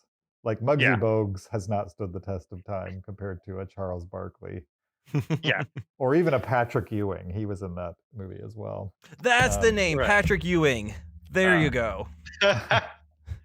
So not David Robinson. Only somebody that watched it at the time or grew up at the time and saw it later would know the name Muggsy Bogues. So I agree. I think he's seen Space Jam. Yeah. Have you actually seen Mean Girls, Zach? That's the question. I saw Mean Girls when like right before I went into high school. I saw Okay. Mean Girls, So you and have seen I'll it. be honest, I've seen it, but also I don't remember a lot about it. Like Kyle, when you gave your synopsis of the film, I'm like, yeah, that's what I remember too. She's a new girl, and there's Mean Girls, and she just wants to be friends with Mean Girls, but I they're not think letting he's her. seen Mean Girls because he picked out Amy Poehler, and Amy Poehler is in it. Okay, Tina Fey is also in it, who just I think who that's you were insinuating. yes, absolutely. But Amy Poehler is in it and might not be the first person somebody thinks of. So I think maybe he's seen it. But Yeah, that isn't a whole lot to hold my hat on, for yeah. sure. Now, I full transparency, I've never Mhm. seen Thelma and Louise. Shocker. It's your favorite movie, I heard. But it's pretty iconic, I feel. Everyone has seen the scene of them, driving off the cliff. They're holding hands. There's like music playing on the radio or something as they're turning down. But forgive me if I'm wrong, but in every like parody that I've ever seen of that scene, it's always two people running away from the law. Like there's police chasing them or something. So I don't think they would be chased by like former lovers or like boyfriends or anything. I think they were chased by the law in the movie, and I think that's where Kyle slipped up. I don't think he's seen Thelma and Louise. Okay. I don't think he's seen Thelma and Louise either, and I think that's where we're going to land on this. Yeah. Because they definitely kill a dude and then go on the run. And you never mentioned them killing a dude. And that seems like a pretty big reason for why they're actually on the run. Okay. Yeah. I don't remember if they left old relationships, but I don't think they're on the run because of that. I think they're definitely on the run because they killed a dude. Okay. Yeah. Now, this dude was like trying to sexually assault them in a parking lot. So I think, I'm not saying it's a justified killing, but there's a reason why they killed a dude. It's not like they're just serial killers or something like that. Right. So the movie definitely gives them like some kind of reason to do that. But the reason why they go off the cliff is because they killed a dude and they're going to probably spend life in prison type of thing. Right. So I think we landed on Thelma and Louise. Kyle, Yeah. which movie are you lying about? All right. Well, I have definitely seen Mean Girls. Okay. Okay. So you were correct there. And between Space Jam and Thelma and Louise, I have not seen Space Jam. Wow. Ugh, you got us. I can't believe Muggsy Bogues worked. So I was like, How all right, did you know who Muggsy are- Bogues was in that? Oh, because I was trying to think of like who are recognizable 90s basketball players. And I threw out Dennis Rodman, and you were like, oh, no. Like, I want a player on the team. So I'm like, okay, so it's not Dennis Rodman. So that one I kind of parked away. Like, who is also recognizable? Muggsy Bogues. Yeah. 5'3". Well, he's on the Hornets, wasn't he? I don't even think Muggsy Bogues was on the team, though. When I was asking that team question, I wanted you to get to Lola Bunny, and you did. Yeah, well, I couldn't remember her name, but Right. I knew that there was a female bunny on there. So Right. yeah, You got there. Muggsy Bogues was a complete shot in the dark. And then I was like, who's the really tall one? I was thinking David Robinson, but Patrick Ewing completely also works. So Mhm. yeah, it's going to be incredibly tall and incredibly short people who are going to be on cameos in this movie. So you don't remember that they killed a guy and I Thelma and honestly Louise? thought that they were running away from maybe they had killed their lovers, but I really thought there was something about like they were on the run from men. No. They are on the run from men in that police officers are chasing them. Okay. But Yeah. they're not like former lovers. So they're on a road trip together. And I think maybe one of them just got a divorce or something, and the other one's just like making them feel better, and that's why they're on a road trip. And then they stop at a bar. They're like kind of flirtatious with these guys at the bar, and then when they go to leave, the guys get aggressive with them in the parking lot, and one of the ladies kills one of the guys on accident. Okay. And then they go on the run, and the rest of the movie happens. It's been, instead of watching Space Jam when it came out, I was watching Thelma and Louise. So Thelma and Louise. It's been a while. On cable. On cable. Okay. like any 14-year-old would want to do. So you got me Yes. with the combination of one, knowing Muggsy Bogues, Yep. which is an insane thing to know about a movie you've never seen, Yeah. and not recalling maybe the biggest plot point of Thelma and Louise. Yeah.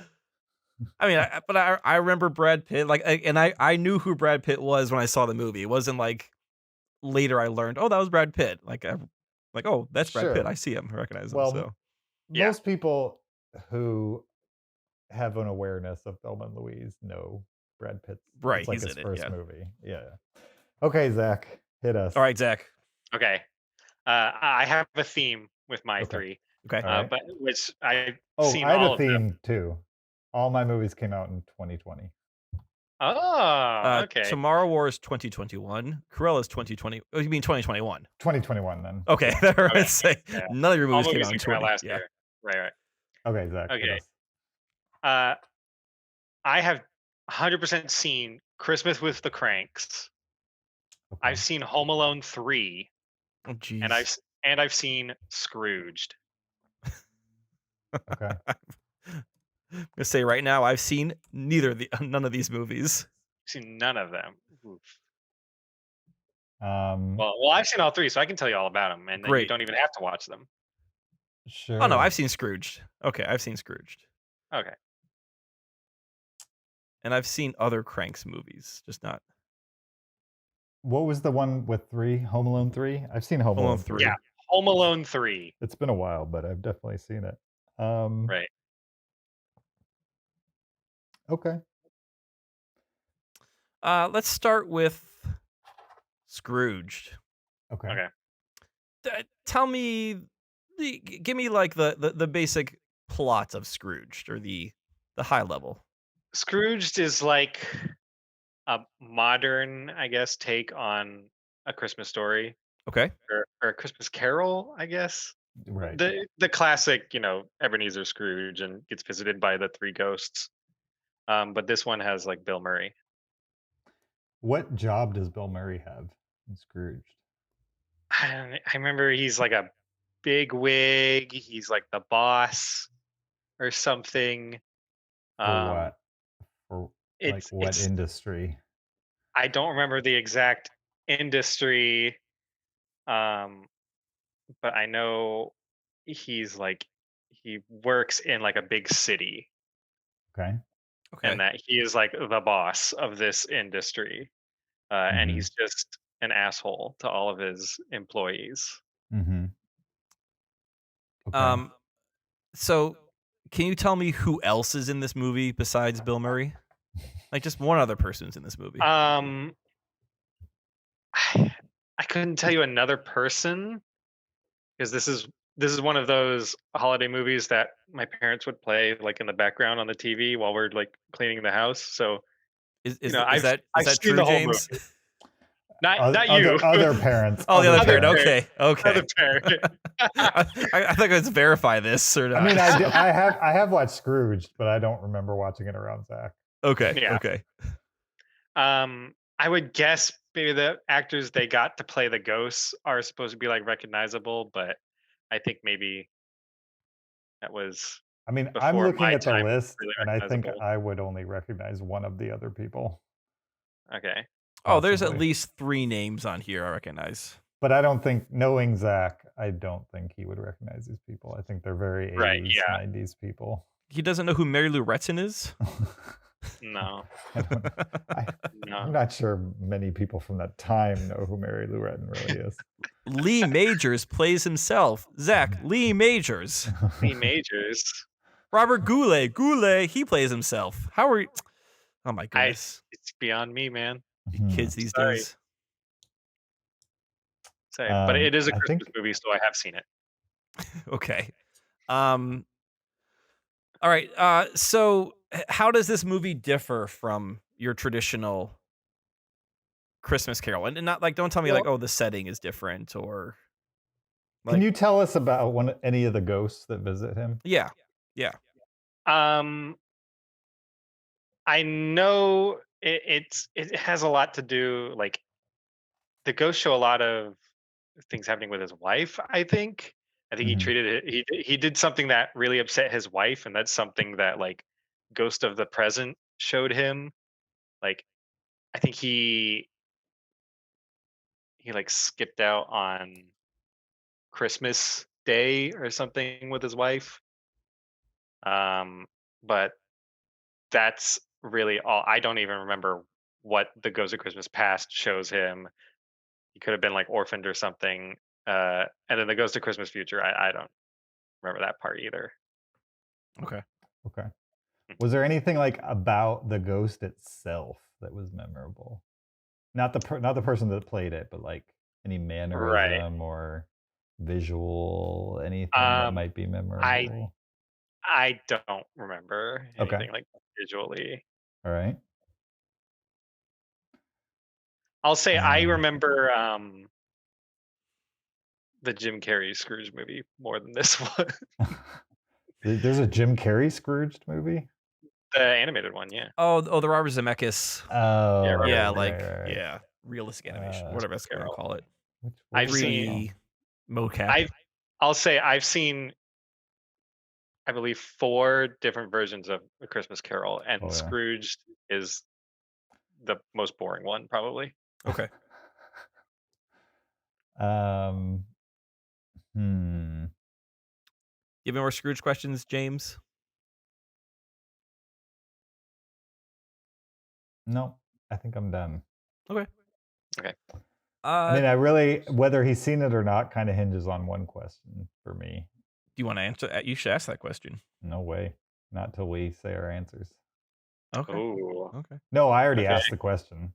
I see. You've already asked that question. Okay. I already asked the question. Okay. So we're talking Home Alone 3. Home Alone 3. Yes. Who stars in Home Alone 3? I know it's not Macaulay Culkin.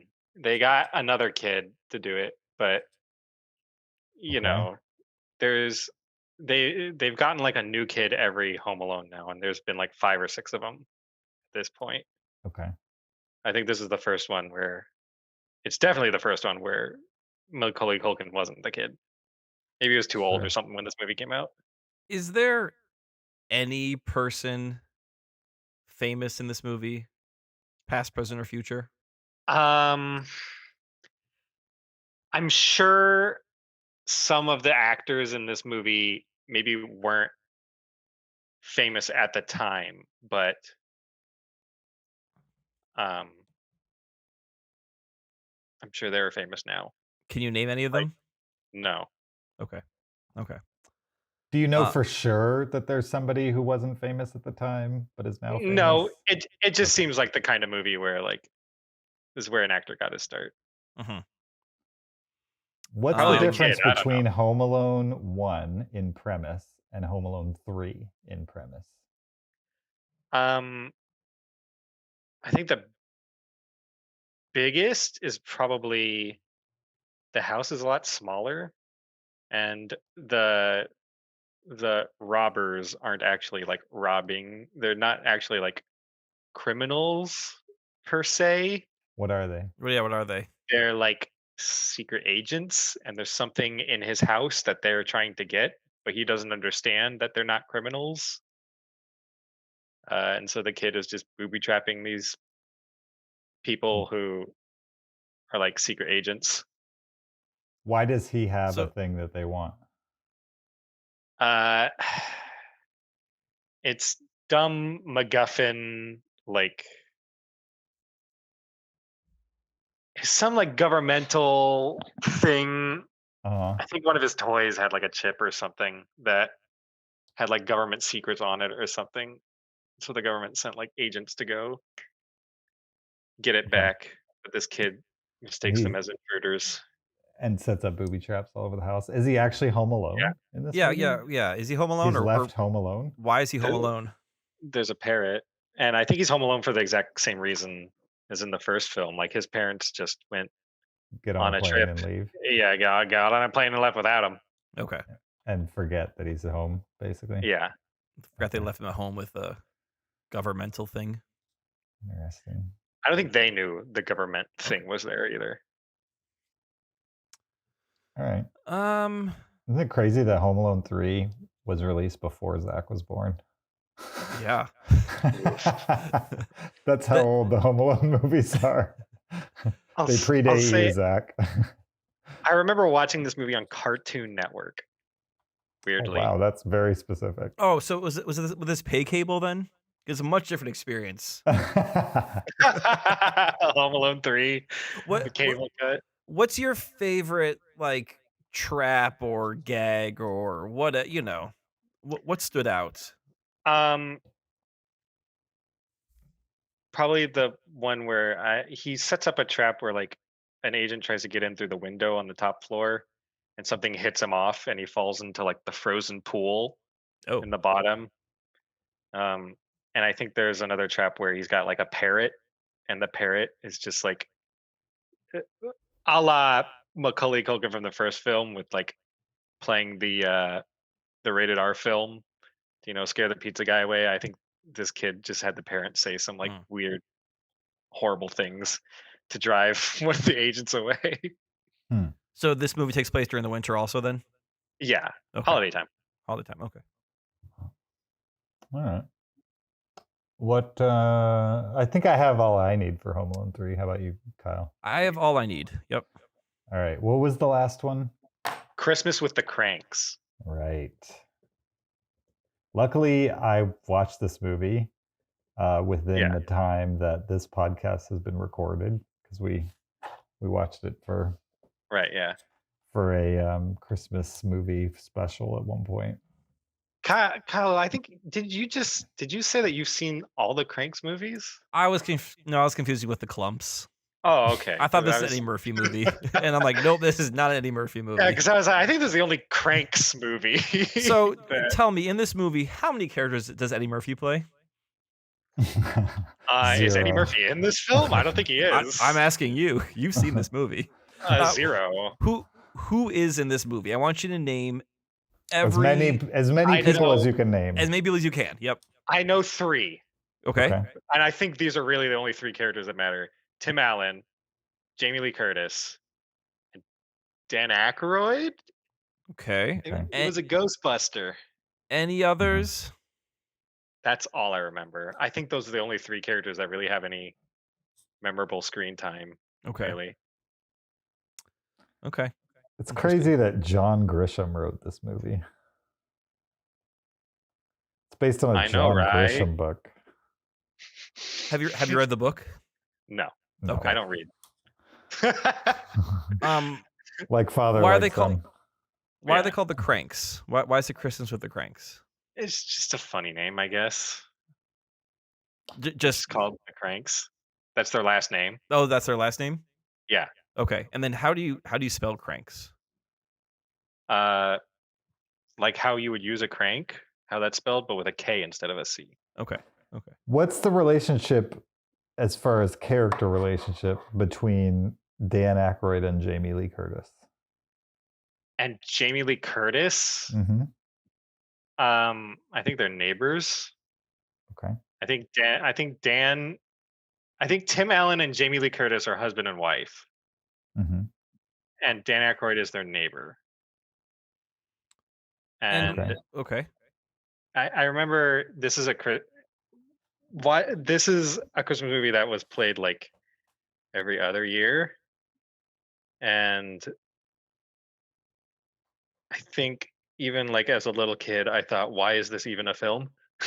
Because it didn't make sense as like a plot of a movie to me. It didn't seem interesting. Yeah, what is the plot? It's like the Cranks, as you will, they decide they don't want to celebrate Christmas for a year. It's something about a vacation they want to take instead. And then all of their neighbors are being really creepy weirdos about it and are saying, "What? But it's Christmas. You have to celebrate Christmas. You can't go on vacation. It's Christmas." And Dan Aykroyd is like their leader. And it just felt like a weird plot for a holiday movie. It's like, why not let these 2 people go on vacation when they want to go on vacation? And then the neighbors convince them to hold a holiday party? Like they Does that happen? They I guilt don't think them it's the into it? neighbors that convince them to do it. Hmm. I think it's one specific neighbor that convinces them to do it, but it's not Dan Aykroyd. A different neighbor. Yeah. Okay. They have a neighbor across the street that I don't remember the actor or anything. Was it Emmett Walsh, Cheech Marin, or Jake Busey?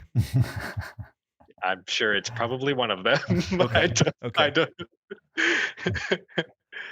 All right. I also remember a lot of awkward scenes in the movie Mhm. between Tim Allen and Jamie Lee Curtis. You know, it's not. I mean, I guess it's a family Christmas movie, but if I have kids, I wouldn't want to watch this movie in front of them. It'd be too awkward. Would you recommend this movie to people?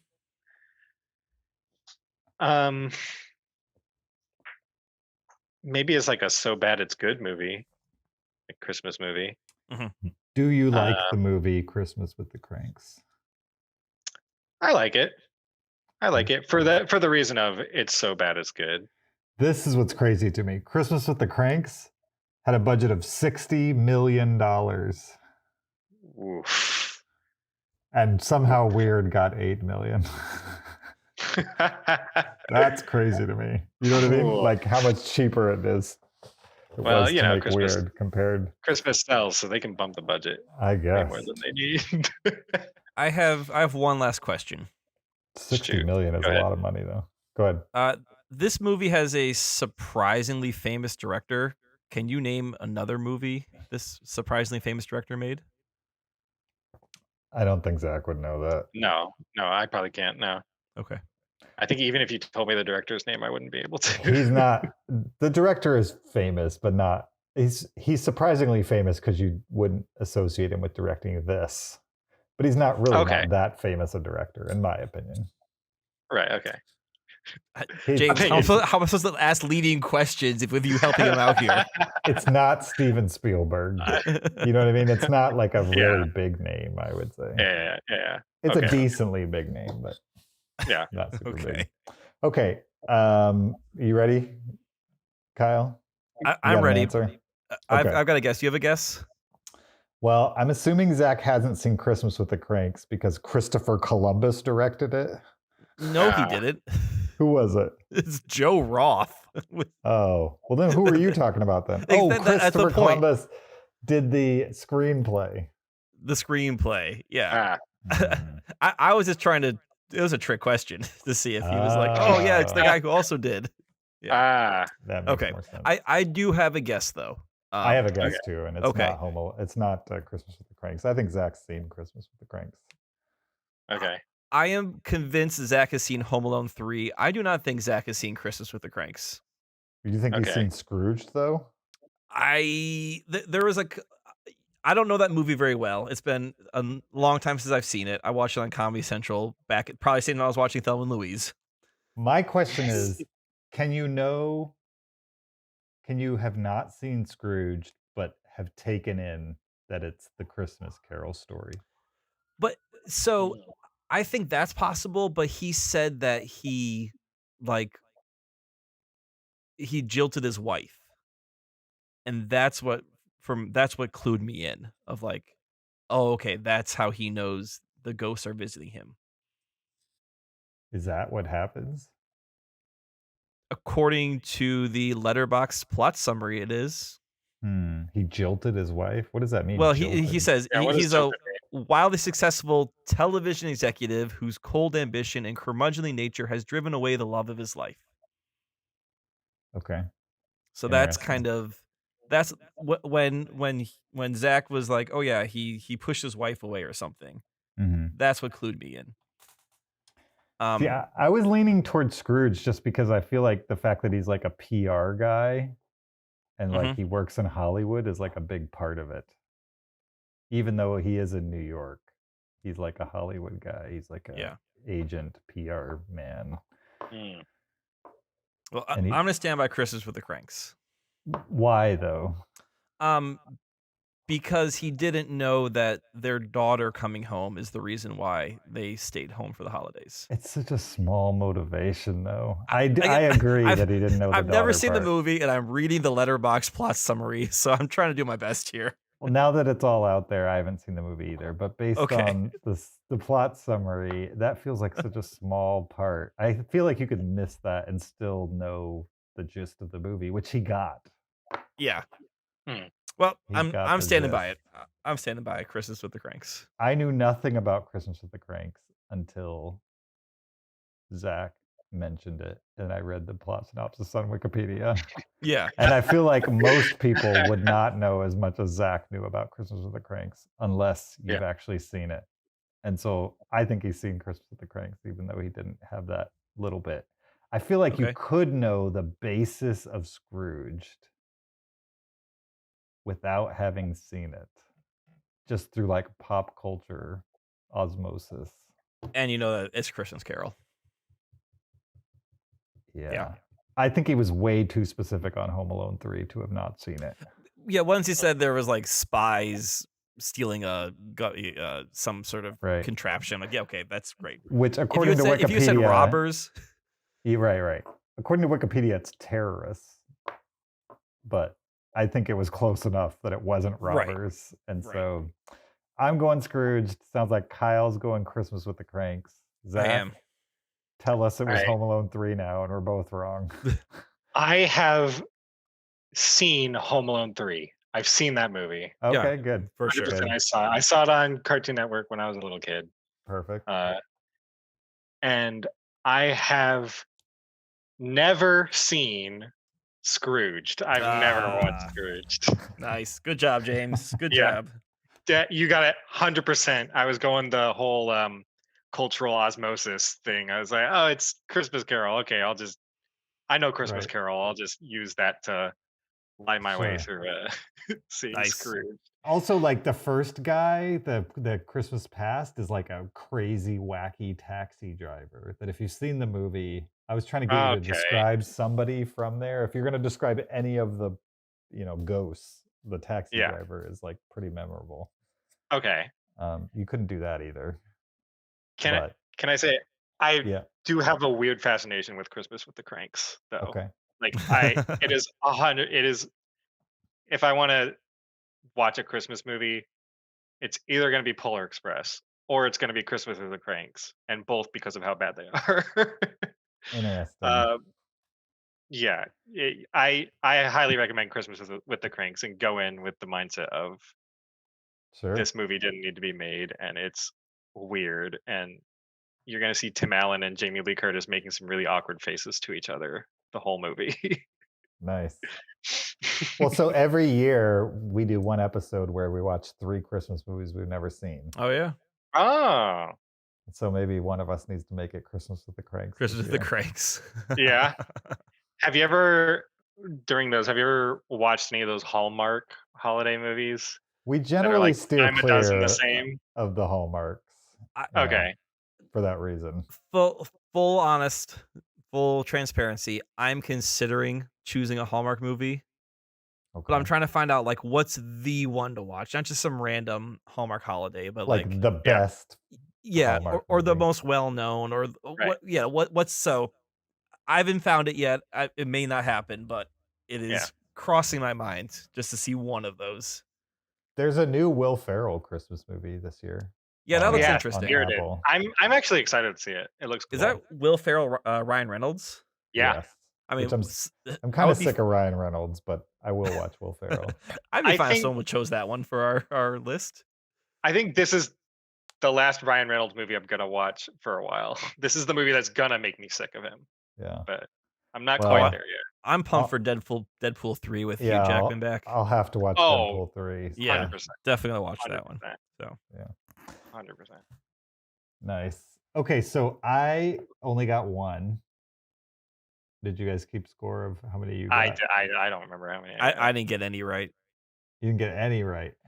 Oh, wait, no. You got me right. I got you right. I did not get Zach right, so I got one. I got Kyle right. And did you get me right? You did. Did I? No, neither of you guys got me right.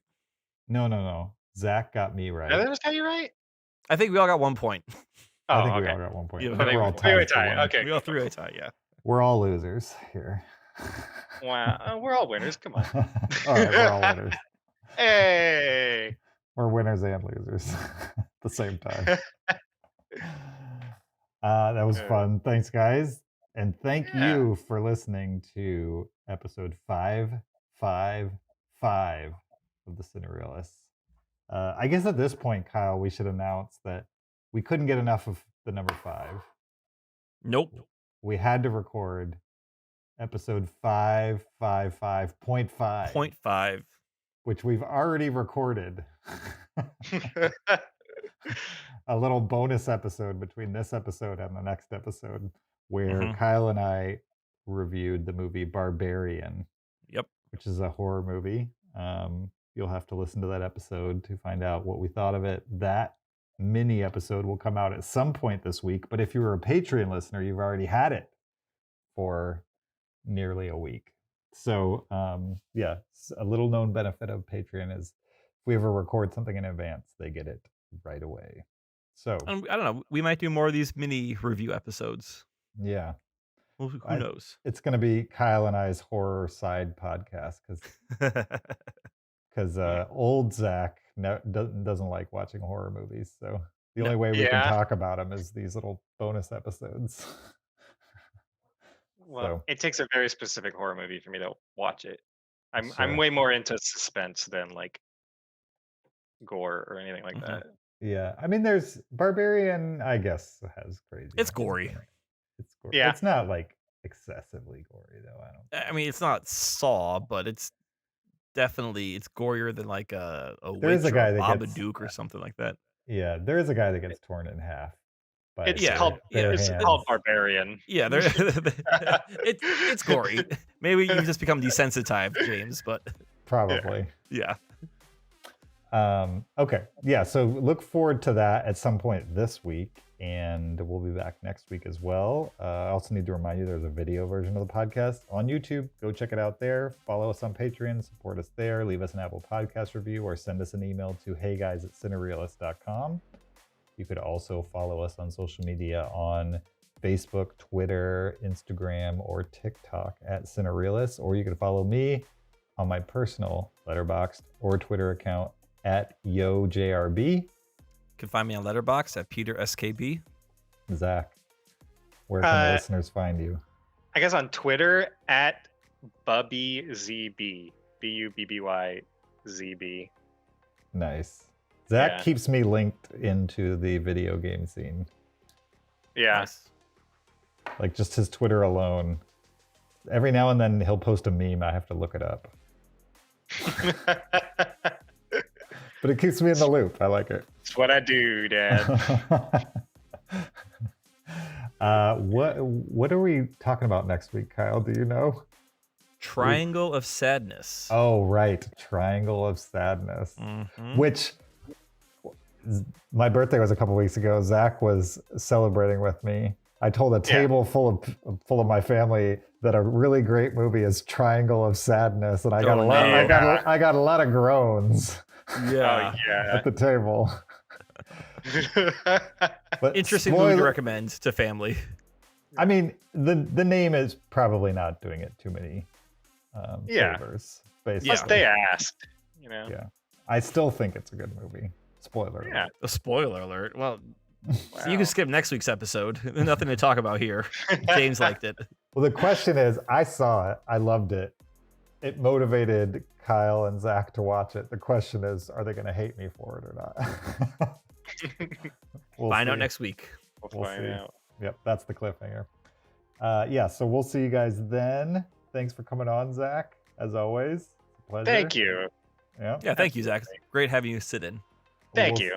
We'll see you guys next time. Until then, keep it cinereal.